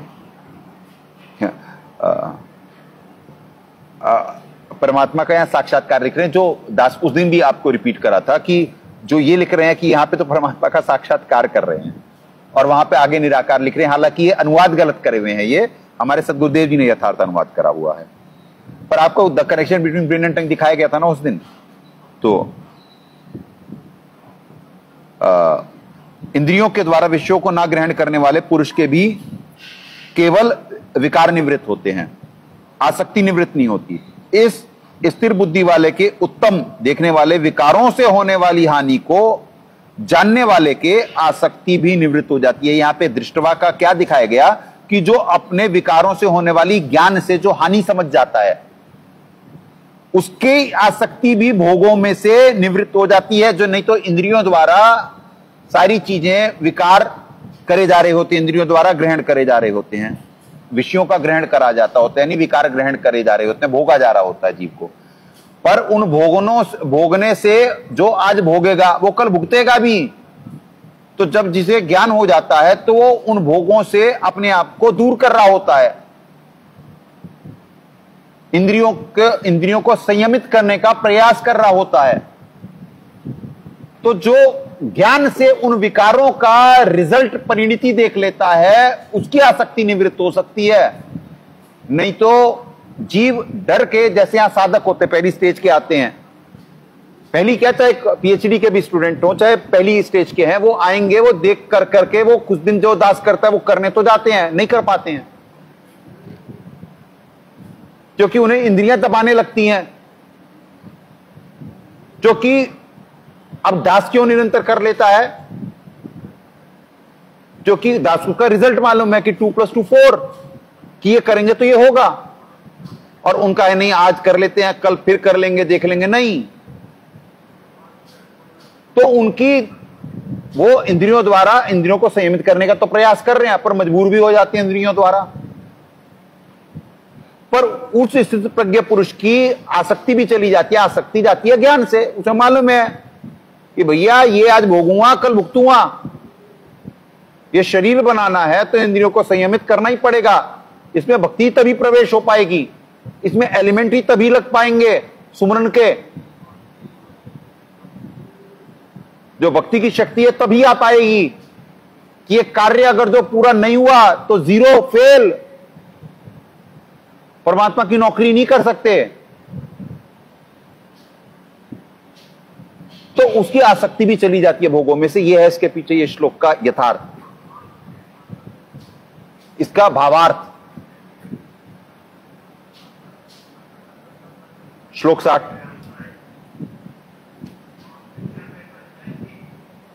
हे अर्जुन, आसक्ति का नाश न होने के कारण वे प्रथमन स्वभाव वाली इंद्रियां यत्न करते हुए बुद्धिमान पुरुष के मन को भी बलात् हर लेती हैं। अब देखो पुण्यात्माओं, हे अर्जुन, आसक्ति का नाश न होने के कारण वे प्रथमन स्वभाव वाली इंद्रियां यत्न करते हुए बुद्धिमान पुरुष के मन को बलात् हर लेती हैं, जो अभी आपको बताया। दास आ जाओ, सामने आ जाओ। आइए 1 मिनट सतगुरुदेव जी का दिखवा देते हैं, फिर जाना। हे अर्जुन, क्योंकि ये प्रथमन स्वभाव वाली इंद्रियां यत्न करते हुए बुद्धिमान पुरुष के मन को भी बलात् हर लेती हैं। वही सेम है, क्योंकि यहां पे सही करा हुआ है, यहां पे दृष्टवा में ही वो अटक गए, उन्हें करना नहीं आया बच्चे को। यही तो आपको बुलवा रहे थे कि जो दास करता है वो बच्चे करने जाते हैं, पर उन्हें इंद्रियां दबा लेती हैं, और वो समझ रहे होते हैं कि क्या कहते कि मेरे को ये इसकी वजह से ये दबाव आ रहा है, इसकी वजह से ये दबाव आ रहा है। और बलात् इंद्रियां इतनी प्रबल होती हैं कि वो मन को कंट्रोल कर लेती हैं, यानी वो पुरुष के मन को भी बलात् हर लेती हैं। यानी मन को इंद्रियां इतनी प्रबल, भोग की प्रवृत्ति इतनी प्रबल होती है कि वो मन को बिल्कुल, मन उसका यहां पे मने अपि प्रसवम हरंती, यानी इंद्रियों से ज्यादा प्रबल मन है ना, मन से ज्यादा बुद्धि। आप आगे श्लोकों में है, पूरा ये फॉर्मूला बताया गया है कि कौन किससे बड़ा है। पर वो भोग की वृत्ति इतनी जबरदस्त है कि वो मन उससे बड़ा है, उसे सीनियर है, पर वो उसे भी बलात् हर लेती हैं। भोग में वृत्ति ऐसी है क्योंकि उनकी आसक्ति, वो प्रथम स्वभाव वाली इंद्रियां यत्न करते हुए बुद्धिमान पुरुष के मन को भी बलात् हर लेती हैं। कि वो प्रथम स्वभाव, यानी वो अभी स्टार्टर्स है ना, उनकी भोग की वृत्ति नहीं गई है, उन्हें इतना ज्ञान नहीं हुआ है। तो ज्ञान नहीं हुआ है तो इंद्रियां दबा देंगी उन्हें। यानी मन प्रबल है, पर मन को भी बलात् उनके वो मजबूर कर देंगी कि भैया तू कर ले ये विकार। वो नहीं सोचेंगे रिजल्ट कल जो होगा देखी जाएगी, कल क्या होगा क्या होगा। तभी तो ये आठों पैर संग्राम है सतभक्ति में, और बहुत मुश्किल है इस ज्ञान विज्ञान को समझ पाना और उसके अनुसार चल पाना। जो जीवित जग में मरेगा, जिसका ज्ञान आधार होगा, जिसे जरना होगा, जरना परमात्मा बताए, एक होता है निश्चय, एक होता है विश्वास, फिर निश्चय, विश्वास, और फिर होता है जरना, 3rd स्टेज है। तो पहले जीव को निश्चय होता है, निश्चय करता है, फिर उसे विश्वास होता है, फिर होता है जरना। जिसे जरना होगा ना, वो इंद्रियों पे काबू कर पाएगा पुण्यात्माओं।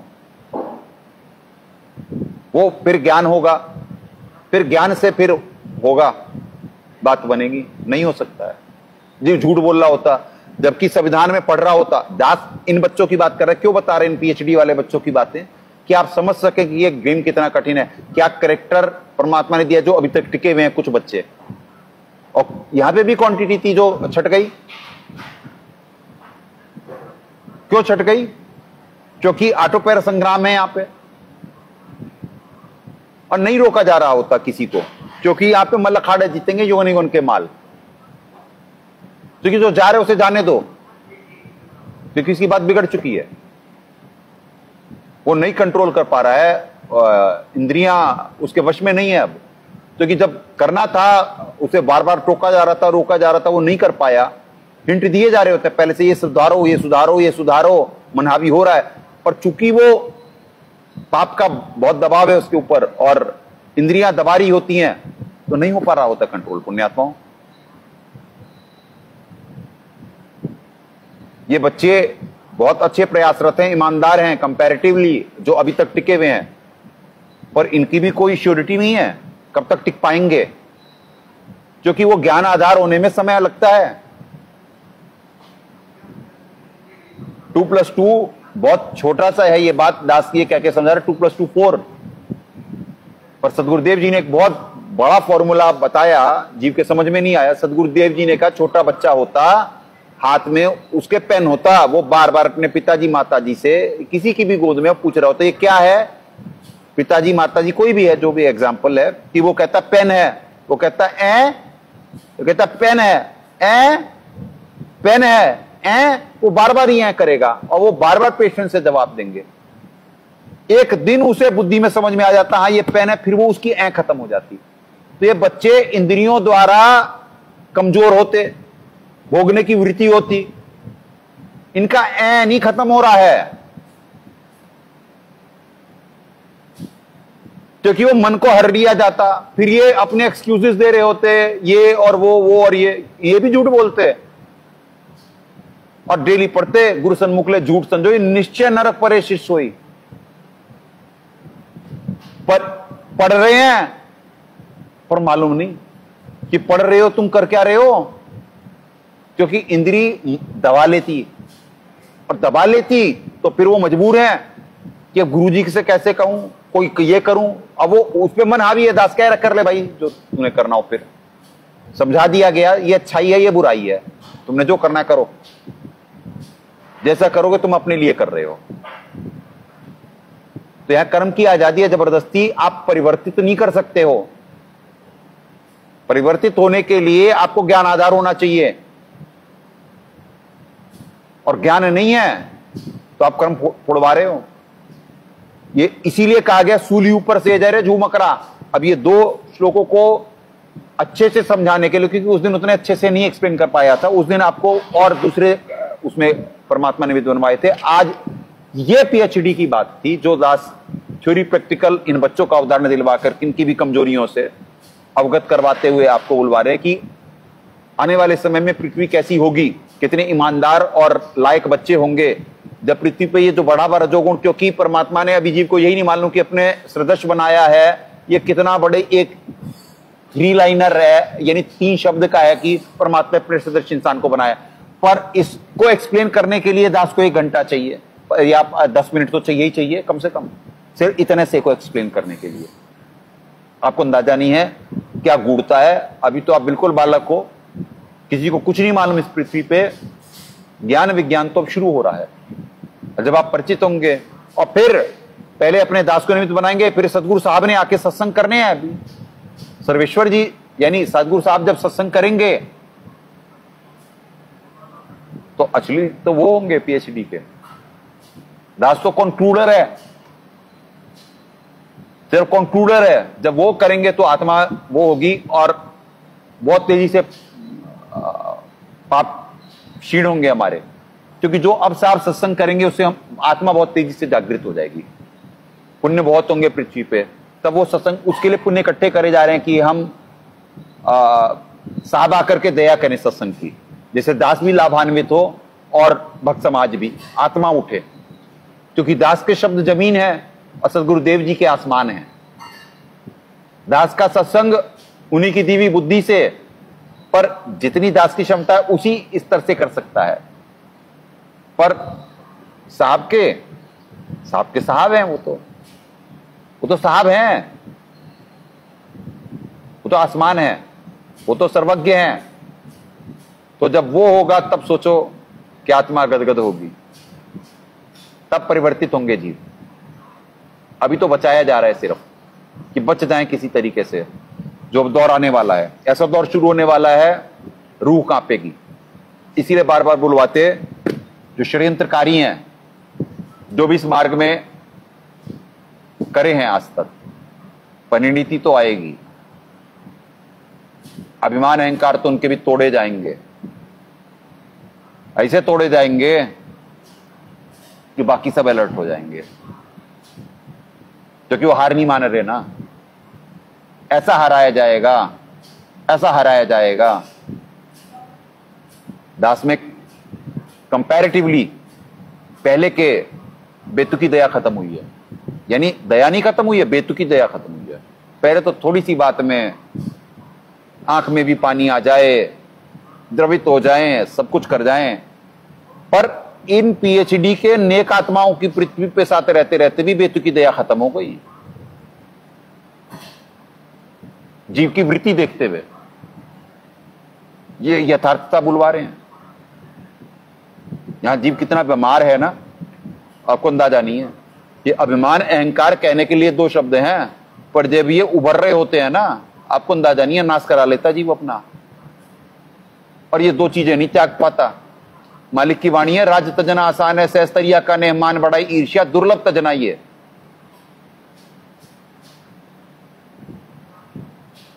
मान बढ़ाई ईर्ष्या ये बहुत दुर्लभ है। बहुत सालों लग जाते ये बच्चे अब थोड़ा थोड़ा थोड़ा थोड़ा, अब आत्मा थोड़ा थोड़ा थोड़ा उस स्टेज पे आने के, अब थोड़ा थोड़ा, अभी नहीं पूरी तरीके से। It will take time. चलें आए।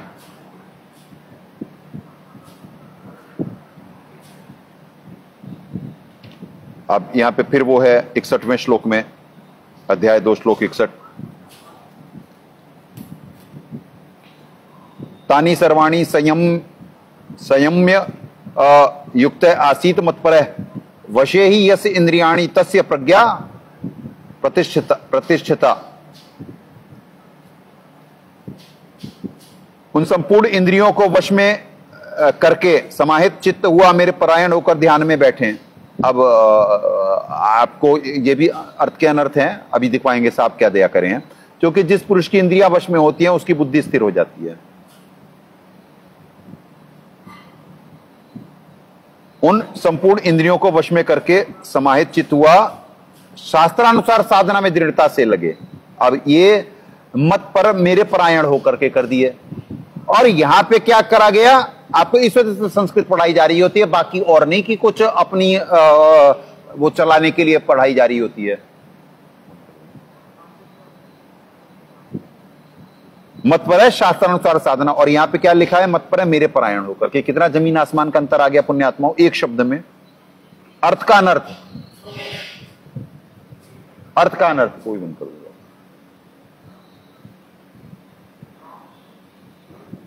आसीत मतलब ध्यान में बैठे। अब देखिए,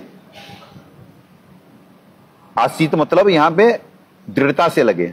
देखे, मत पर है आसीत, इन दो शब्दों ने यहां पे क्या अर्थ कर दिया, और यहां पे साहब ने क्या दया करके पूरा अर्थ चेंज हो गया।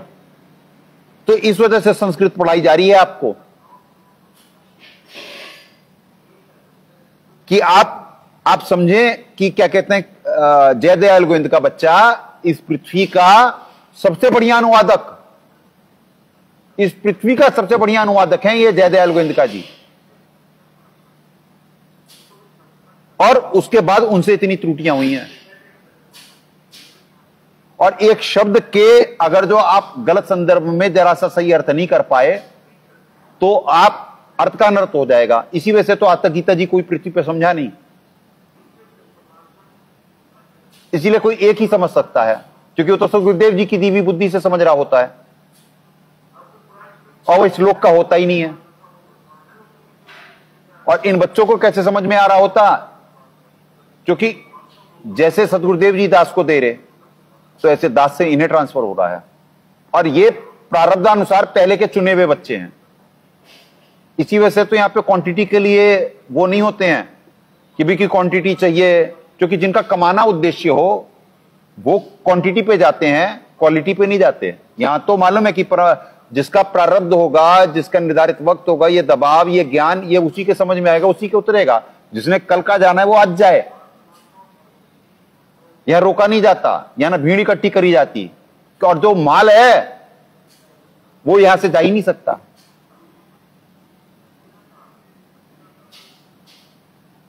तो भगत बनाया जाता है, भगत होता नहीं है कोई पृथ्वी पे, और वो एक प्रोसेस है। तो पुण्यात्मा कितना अर्थ का अनर्थ आपको 61वें श्लोक में आपको दिख रहा है। देखें सदगुरुदेव जी क्या दया करे हैं।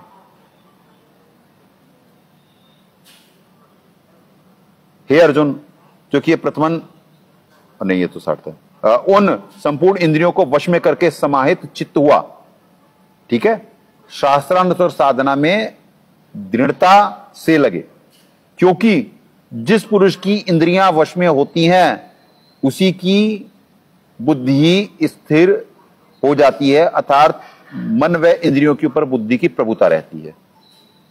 अब कितना बड़ा श्लोक हो गया ये अब। और यहां पे क्या लिखा है? उन संपूर्ण इंद्रियों को वश में करके समाहित चित्त हुआ, मेरे परायण होकर के ध्यान में बैठे। ये तो ध्यान में बैठवा दिया दुनिया को, पाप बटोर लिए। और यहां पे क्या है? दो शब्दों ने, मत परे आसीत ने बदल दिया खेल। जिस पुरुष की इंद्रिया वश में होती है उसकी बुद्धि स्थिर हो जाती है। तो आपको इंद्रियों का समझे, बुद्धि टॉप पे आ गई। अब आपको यहां पे एक एक यंत्र का ना क्लियर करा जा रहा है, जैसे एक एक पार्ट बताता है। इंजीनियर कोई मशीन है तो उसका पार्ट बताता ना कि भाई कि ये ऐसे काम करता है, इसका ये फंक्शन है, इसका ये फंक्शन होता। तो ये ज्ञान विज्ञान है इस गीता जी में। इंद्रियां क्या होती? 5 कर्म इंद्रियां, 5 ज्ञानेंद्रियां, सारा इसमें लिखा हुआ है कि ये यंत्र बना कैसे है, इसमें क्या क्या है, कितने द्वारों का शरीर है, क्या इसका फॉर्मूला है, क्या इसमें और चिपें जो लगी हुई हैं, जैसे आपको बताया गया मन बुद्धि अहंकार, इससे सूक्ष्म शरीर बनता है। अहंकार तो ऐसे ही कि इंद्रियां क्या होती, इंद्रियां का कौन होता, इंद्रियां से प्रबल कौन है, मन से प्रबल कौन है, बुद्धि।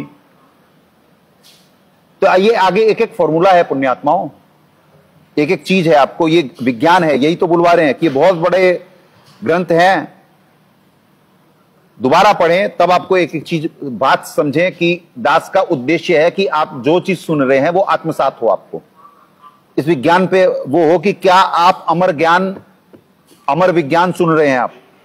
उन संपूर्ण इंद्रियों को वश में करके समाहित चित्त हुआ, शास्त्रानुसार साधना में दृढ़ता से लगे, इंद्रियों को संयमित करे बिना। अगर जो जिसके पुरुष की इंद्रियां वश में होती हैं उसी की बुद्धि स्थिर हो जाती है, अर्थात मन व इंद्रियों के ऊपर बुद्धि की प्रभुता रहती है। नहीं तो जिसकी इंद्रियां संयम में नहीं है उसकी बुद्धि स्थिर हो ही नहीं सकती। इसीलिए परमात्मा पढ़ाते हैं, कामी क्रोधी और लालची इनसे भक्ति ना होए, भक्ति करे कोई शूरमा, जाति वर्ण कुल खोए।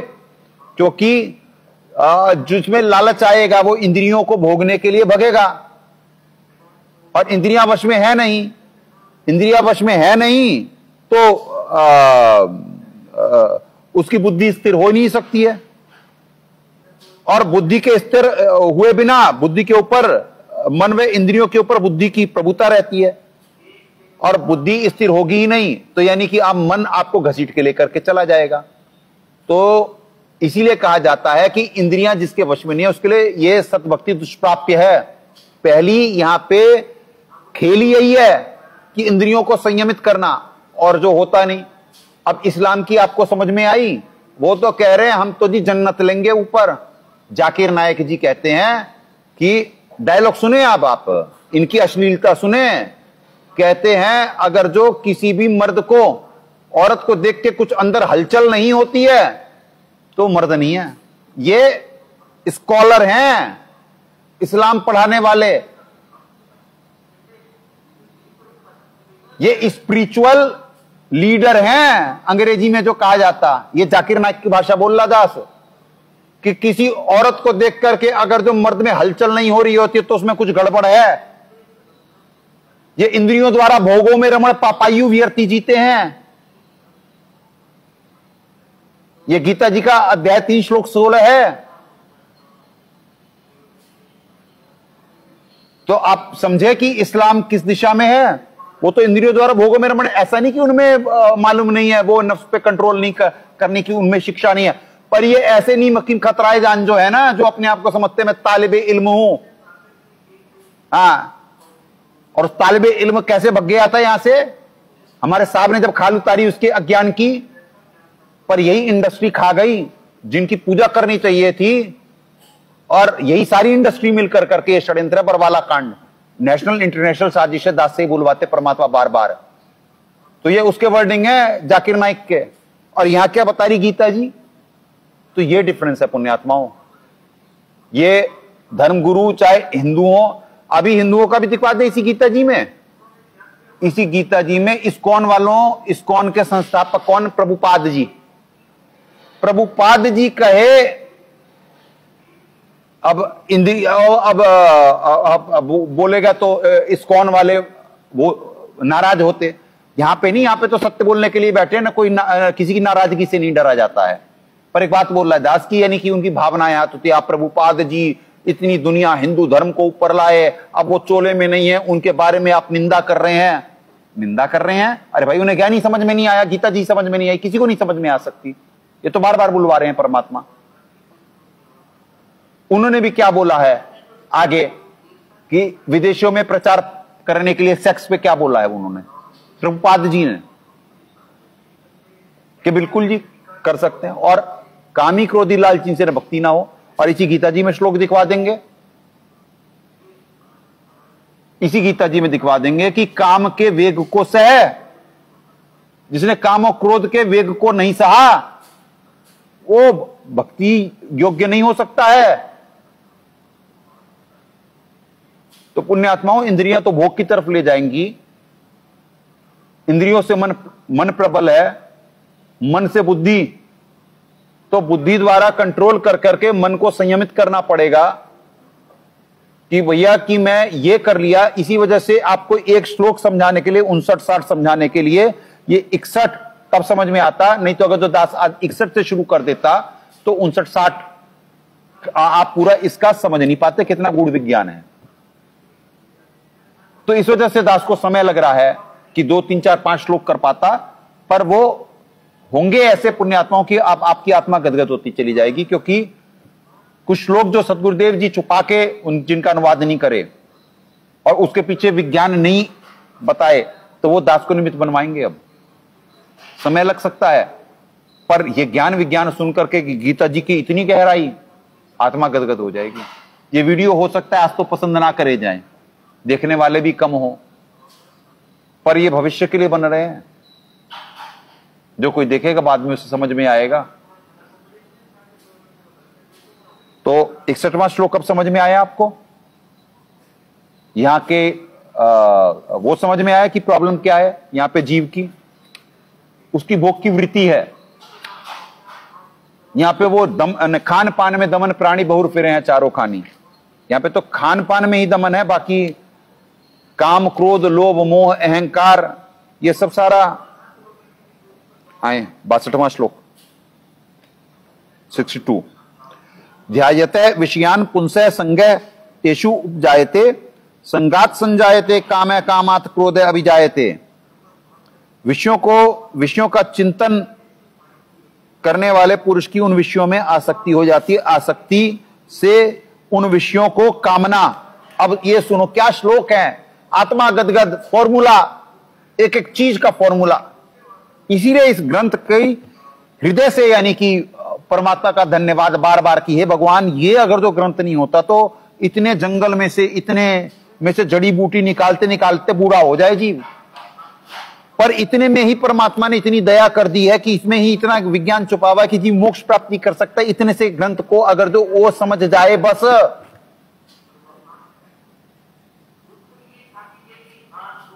क्या, दोबारा सुने, विषयों का चिंतन करने वाले पुरुष की इन विषयों में आसक्ति हो जाती है और आसक्ति से उन विषयों में कामना उत्पन्न होती है और कामना में विघ्न पड़ने से क्रोध उत्पन्न होता है। क्या दया है मालिक की। क्रोध का कारण, क्रोध को डिकोड करा गया इसमें कि क्रोध आता क्यों है जीव को। क्रोध कामना से उत्पन्न होता है और कामना में जब विघ्न पड़ता है तो क्रोध आता है जीव को। और परमात्मा पढ़ा रहे हैं, कामी क्रोधी लालची इनसे भक्ति ना हो। क्रोध सिर्फ कामना से, यानी इच्छा, आपकी इच्छा में विघ्न पड़ेगा, जायज नाजायज, तो आपको तुरंत आप सांप की तरह डसने लगोगे, क्रोधी हो जाओगे। क्रोध कामना से उत्पन्न होता है। अब बताओ कौन से ग्रंथ में है ये बात। इतनी डीप रूटेड फॉर्मूला दे दिया गया। जब आपको क्रोध है, आप कर लो, मेरे को कौन सी कामना थी जिसकी वजह से मुझे क्रोध आया, और वो कामना को जब आप ज्ञान से हटाओगे तो आपको क्रोध आ ही नहीं सकता। यह है परमात्मा की सद्भक्ति, यह है चिंतन मंथन, यह है ज्ञान और प्रेम का मार्ग, यह है गीता जी की महत्वता। दिखा दो और कोई। तो इस वजह से पुण्यात्माओं की सत्संग जो वो कर रहे हैं, उनकी कथनी करनी में अंतर है।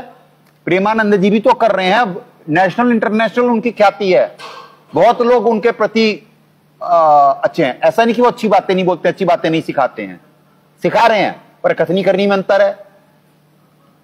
जब आया वक्त तो कैसे श्राप और ये हो जाएगा, वो हो जाएगा, फलान ढिमकान, कहां सत्य को ग्रहण करे कि भैया शास्त्रोनुसार ही तो बोल रहा कोई अगला। पहले भी तो आप शंकर जी की भक्ति करते थे, वो भक्ति छोड़ करके राधा जी को क्यों पकड़े। शंकर जी भी पहले आपके इष्ट थे ना। तो फिर तो जी को फ्लेक्सिबिलिटी नहीं है क्योंकि शास्त्री मनमान आचरण कर रहा है।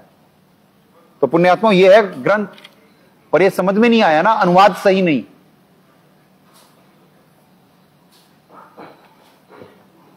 और ये देखिए बात सब, विषयों का चिंतन करने वाले पुरुष की उन विषयों में आसक्ति उत्पन्न होती है और आसक्ति से उन विषयों की कामना उत्पन्न होती है और कामना में विघ्न पड़ने से क्रोध उत्पन्न होता है। वही सेम है। तो अब आप क्रोध को डिकोड का फॉर्मूला समझ गए आप। ये अंतिम श्लोक होगा 63, और उसके बाद फिर परमात्मा कल निमित्त बनवाएंगे।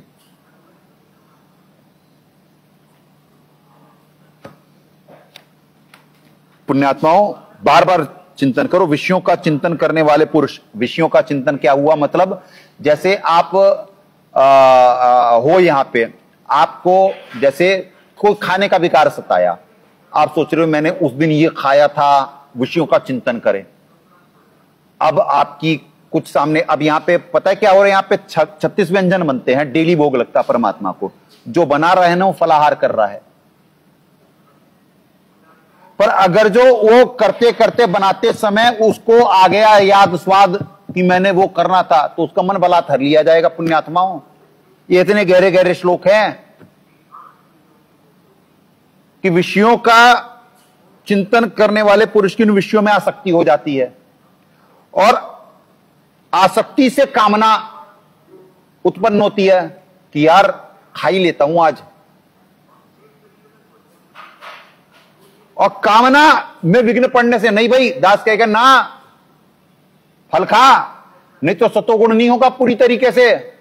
अरे हैं यहां मेरे से हो ही नहीं रहा, मेरे से सेवा नहीं हो रही है, मेरे से ये नहीं हो रहा, वो नहीं हो रहा, ऐसे बोलेगा जीव।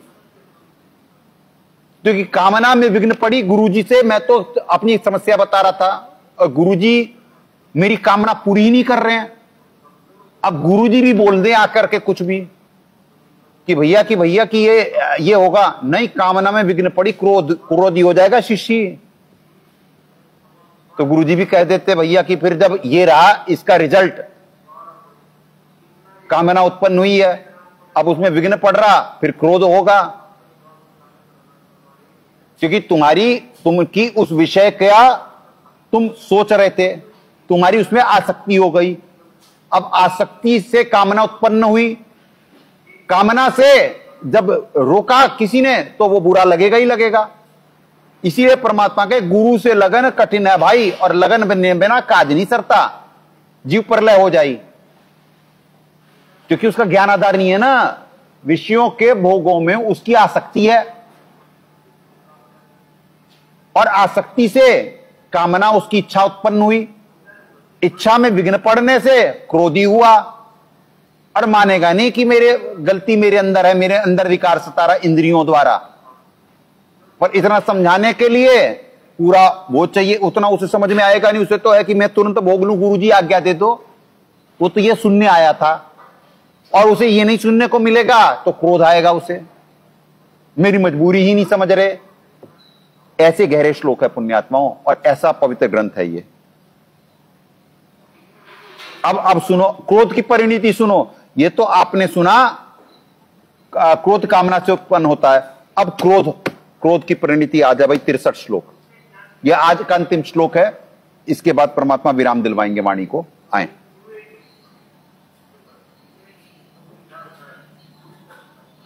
क्रोधात भवति सम्मोह, सम्मोहात स्मृति विभ्रमः, स्मृति भ्रशांत बुद्धिनाशय, बुद्धिनाशात प्रणश्यति। क्रोध से अत्यंत मूढ़ भाव उत्पन्न हो जाता है। देखो क्या डिकोड करा गया है एक एक श्लोक को।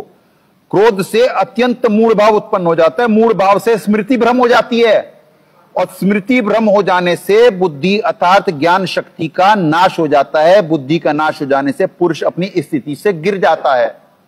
ओए होए, ये है ये पवित्र ग्रंथ। इसीलिए ज्ञानी हो तो हृदय लगाई, मूर्ख हो तो गम ना पाई। आत्मा गदगद होती जब पढ़ते, आत्मा गदगद होती, और चिंतन मंथन लगातार चलता रहता। इसी वजह से वो स्थित प्रज्ञ पुरुष, वो तो हमेशा चिंतन मंथन में होता कि इस समय कौन बोला, आत्मा ने किन गुणों का संग करा, ये हुआ मेरे साथ तो ये क्यों हुआ, ये इसका क्या कारण है। वो तो हमेशा चिंतन मंथन में होता। वो फिलोसोफर, जैसे कहा जाता ना कि बार फिलोसोफर है, वो हमेशा भाई चिंतन करते रहते। तो स्थित प्रज्ञ पुरुष वही तो फिलोसोफर होता, उसकी वही तो चिंतन मंथन लगातार चलता रहता है।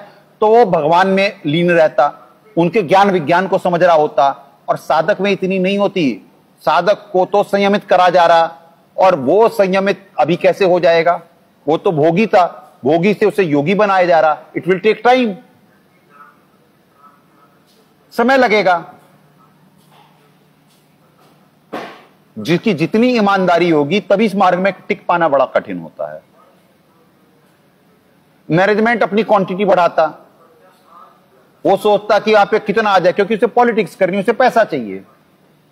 यहां पे क्वालिटी होती, क्वांटिटी नहीं। क्वांटिटी तो अब आने वाला है वक्त, सारी दुनिया यहीं पे होगी, जो सब कुछ यहीं पे होगा। और होगा कहां, 1 मिनट में बदल दिया जाएगा। खेल है क्या। तो सबके वो भी घमंड तोड़ दिए जाएंगे क्वांटिटी के, और उनमें से क्वालिटी बना दी जाएगी। तो पुण्यात्मा यही है पवित्र ग्रंथ। पर यह तब समझ में आएगा जब आप वाकई में मोक्ष प्राप्ति की इच्छा हो, और इस लोक से आपको ये नाशवान लोक जेल नजर आए। नहीं तो जब तक आप कामनाओं यानी इंद्रियों द्वारा भोगों में रमण हो, तब तक नहीं हो सकता भाई। इसीलिए परमात्मा ने रिजेक्ट कर दिया, कामी क्रोधी लालची से भक्ति ना हो। भक्ति करे कोई शूरमा, जाति, वर्ण और कुल मतलब परिवार होए, भक्ति वो कर पाएगा जो अपनी जाति भेद, वर्ण भेद, जैसे 4 वर्ण है ना, ब्राह्मण, क्षत्रिय, शूद्र और वैश्य, वर्ण भेद, जाति, वर्ण, कुल मतलब परिवार, वो ही भक्ति कर सकता है। क्योंकि उसे ये जेल नजर आएगी, उसे समझ में आएगा कि भाई ये मेरी भक्ति सफल नहीं हुई तो तप्तशिला पे जाऊंगा, यहां से छूटते ही मरना है ही, मौत तो निश्चित है, मरूंगा जरूर, तप्तशिला पे जाऊंगा। उसके बाद स्वर्ग या नरक। स्वर्ग के लायक पुण्य नहीं होते हैं, स्वर्ग बहुत के लायक पुण्य बहुत थोड़े से बन पाते हैं। नरक अगर जो 1000 साल का स्वर्ग है तो 1 करोड़ साल की नरक होती है। अब बताओ क्या कर लेगा जीव? और नरक में क्या क्या यातनाएं जीव कह रहा, किसने देखा है? दिखवा तो देंगे ही, यही दिखवा, यानी क्या बोलेगा दास? वैसे तो जीवित नरक यहां पे नजर नहीं आ रहा है जीव को। यहां पे कोई सच्चाई नहीं है, सारी चारों तरफ झूठ और मक्कारी है। शासक, प्रशासक, रिश्तेदार, सब चेहरे पे चेहरा लगा लेते हैं लोग। ये तो मल्टीपल फेसेस है यहां पे। तो यह पुण्यात्मा, यह ग्रंथ ज्ञान से वैराग्य होगा। इसीलिए कहा गया कि उसकी भोगों में आसक्ति नहीं होती, क्योंकि उसे रिजल्ट मालूम है कि what is going to be happened, इसकी क्या परिणति होगी। अगर तो मैंने आज ये करा तो ये होगा। तो जैसे किरका जहर का रंग हो रही हो, कि जैसे कोई जहर नहीं खा सकता ना कि मैं इतना आसाद चख लेता हूं, तो जिसे ज्ञान हो गया वो हटेगा पीछे भाई, कि नहीं आज मुझे काम सता रहा, आज मुझे क्रोध हो रहा, आज मुझे भोग की वृत्ति, कोई भी खाने की वृत्ति होगी, ये इंद्रियां दमन करेंगी। खान पान में दमन प्राणी, आपको मालूम है सबसे, आप तो काम क्रोध लोभ मोह अहंकार को समझ रहे हो कि इन पे संयम करेंगे, ये खान पान में ही दमन प्राणी है। इसे यही सोच पाना, स्वाद विकार छोड़ पाना बड़ा कठिन है, सबसे कठिन है।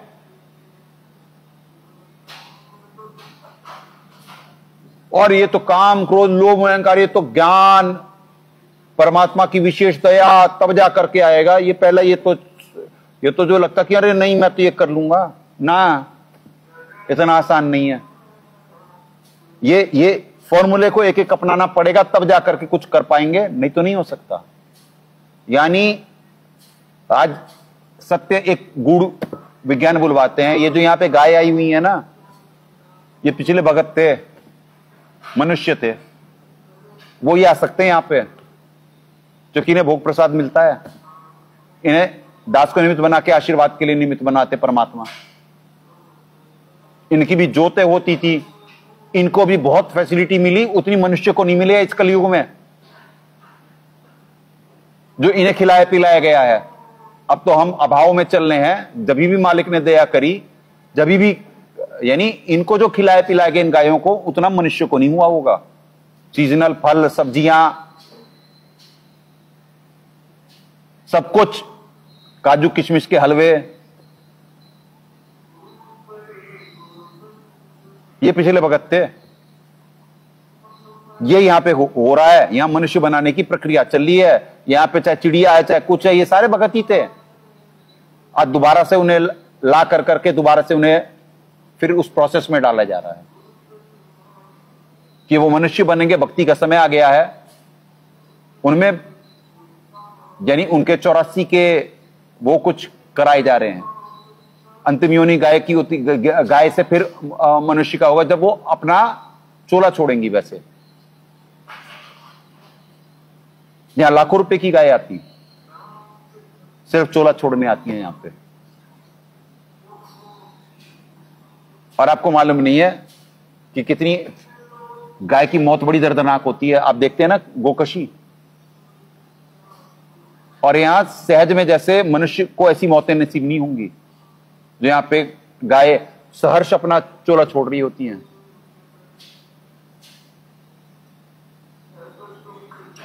और बिना तकलीफ के।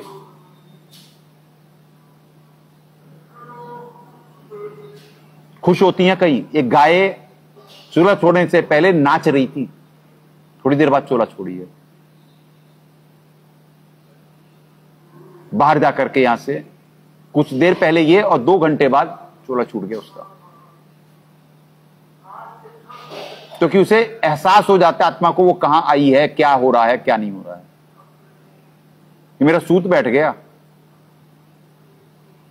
परमात्मा ने सत्संग में कहा कि ये परमात्मा की वाणी पशु पक्षी पेड़ पौधे सब पे असर करेगी। यहां 24 घंटे वाणी चलती है, उनमें ये बच्चे हैं। बाहर के मनुष्य ऐसे नहीं होंगे जितने सीधे बच्चे हैं। तो पुण्यात्माओं, ये ज्ञान विज्ञान है। 63वें श्लोक पे आते हैं।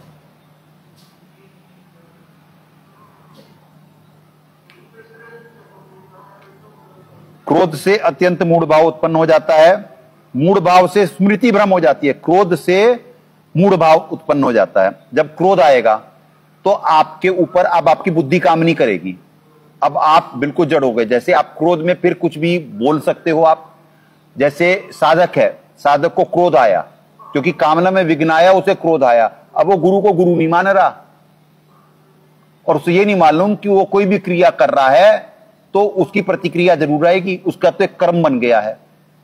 क्रोध से मूढ़ भाव उत्पन्न हो जाता है, मूढ़ भाव से स्मृति भ्रम हो जाती, फिर वो भूल जाता कि ये मेरा गुरु है। आपको यहां का उदाहरण देके सिखाया जा रहा है कि वो भूल जाता है, स्मृति भ्रम हो जाती है मूढ़ भाव से। स्मृति के भ्रम होने से बुद्धि और ज्ञान शक्ति का नाश हो जाता है। अब बुद्धि और ज्ञान शक्ति का कैसे नाश हो गया? वो भूल गया कि अगर जो मैं गुरुजी को ऐसा करूंगा तो मेरा तो एक कर्म भी बन गया, मेरे साथ क्या इसका होगा, इसका मैंने अपने क्या कर्म बिगाड़ लिए और मेरे साथ क्या हो जाएगा। अब बुद्धि का नाश हो जाता है और यह पुरुष अपनी स्थिति से गिर जाता है, वो भक्ति तक छोड़ जाता है। इसका कारण क्या हुआ? कारण हुआ इंद्रियों द्वारा, क्योंकि इंद्रियां उसकी कंट्रोल में नहीं। वो जानवर बन सकता, वो सब भूल जाएगा। एक इंद्रियों को संयमित ना कर पाने की वजह से उसका ये हो जाएगा। इन 4 श्लोकों में आपको 59, 60, 61, 62 और 63 5 श्लोकों में आपको जो गूढ़ विज्ञान बताया गया, ये सारा भक्ति का विज्ञान है। यहां का उदाहरण इस वजह से दिया गया कि यहां पे साधक जो सामने बैठे वो भी समझ सके और जो बाहर हैं वो समझ सके कि भक्ति आसान भी है और कठिन भी है, क्योंकि जीवित जग में मरना है। दोबारा सुने, अब आप दिखा तो चुका है, दास पढ़ रहा है सामने से, यह बना हुआ। क्रोध से मूढ़ भाव उत्पन्न हो जाता है, यानी जैसे जानवर नहीं होता, जानवर में बुद्धि नहीं होती है, वो सींग मार रहा है, तो क्रोध से मूढ़ भाव उत्पन्न हो जाता है। मूढ़ से स्मृति भ्रम हो जाती है, मेमोरी खत्म हो जाती है। जैसे एक साधक है, साधक की कोई कामना हुई, कामना में विघ्न पड़ा, विघ्न से क्रोध आया। अब क्रोध में उसका मूढ़ भाव आ गया उसका, और मूढ़ भाव में वो उसकी स्मृति चली गई, या गुरुजी हैं। अब गुरुजी से स्मृति भ्रम हो जाने से बुद्धि और ज्ञान शक्ति का नाश हो गया। बुद्धि अर्थात ज्ञान शक्ति का नाश हो गया। वो भूल गया कि गुरुजी क्या होते और गुरुजी के साथ गलत व्यवहार करने की क्या परिणति होती। बुद्धि से ज्ञान शक्ति का नाश हो जाता है। ठीक है जी, यानी बुद्धि अर्थात स्मृति भ्रम होने से वो भूल गया वहां पे, और उससे ज्ञान शक्ति का नाश हो गया। ज्ञान शक्ति का नाश होने से अपनी स्थिति से गिर जाएगा वो। उसने बदतमीजी कर ली, उसका कर्म भी बन गया, और अगर जो उसके माड़े दिन हो गए, उस पर पाप बहुत ज्यादा चल रहा है और माड़े दिन हो गए, तो वो भक्ति से ही चला जाएगा, वो जानवर बन जाएगा। पर अपना ये कहां से खेल शुरू हुआ? सिर्फ इंद्रियों से। अब इसे अन्य उदाहरण भी ले सकते हैं, जैसे बाहर रोड रेज होती, उतने में ही मर्डर हो जाता है, मर्डर के बाद सजा हो गई जिंदगी 2 मिनट में। आपस में गृह कलेश हुआ, 2 मिनट में हत्या हो गई। बाप बेटा, पत्नी पति, कुछ भी हो सकता। कहां है सारा खेल शुरू होता है? इंद्रियों से। ये विज्ञान है पुण्यात्माओं। इसके चिंतन मंथन में और इसके भावार्थ निकाल करके देने में, जब तक चिंतन मंथन नहीं होगा भावार्थ नहीं निकाल सकते आप। पढ़ तो सकते हो तोते की तरह हिंदी, संस्कृत, अंग्रेजी, पर भावार्थ समझने के लिए चिंतन मंथन जरूरी है। सदगुरुदेव जी निर्देशित करे सत्संग में कि भाई सत्संग सुनने के बाद चिंतन मंथन अवश्य करा करो। चिंतन मंथन करने से ही भगत बनेंगे। जो चिंतन मंथन नहीं कर रहा है वो भगत नहीं हो सकता है, भगत बन नहीं सकता है। तो पुण्यात्मा, इतना गूढ़ विज्ञान है ये ग्रंथ, पवित्र ग्रंथ। इसीलिए दास के बहुत आनंदित होता है जब परमात्मा पढ़वा रहे होते, जब परमात्मा समझा रहे होते, जब परमात्मा चिंतन मंथन में कॉन्सेप्ट क्लियर कर रहे होते, फिर दास उसका भावार्थ निकाल कर करके आपके समक्ष रखने के लिए निमित्त बन पाता है। तो ये गुरु ज्ञान विज्ञान वाणी, जीवित ही जग में मरो, ये जेल है, ये सुखमय स्थान नहीं है ये पृथ्वी। परमात्मा ने अपने सदृश मनुष्य को बनाया है, इसको एक्सप्लेन करने में दास को समय लगेगा। तो फिर अभी आज वाणी को विराम दिलवाते हैं। जंग जारी है, प्रेम और ज्ञान आधार से भावपूर्वक निमित्त बन अपने कर्म बनाए। सदगुरुदेव की जय। अग्ने पूर्ण ब्रह्म परमात्मा सर्वेश्वर बंदी छोड़ सत्सुकृत जी महाराज की जय तथा उपग्ने सदगुरु साहेब महेश्वर बंदी छोड़ कबीर रामपाल जी महाराज की जय। अवतार सतगुरु संत बंदी छोड़ संजय देव जी महाराज की जय। सनातन धर्म की जय। सत साहिब।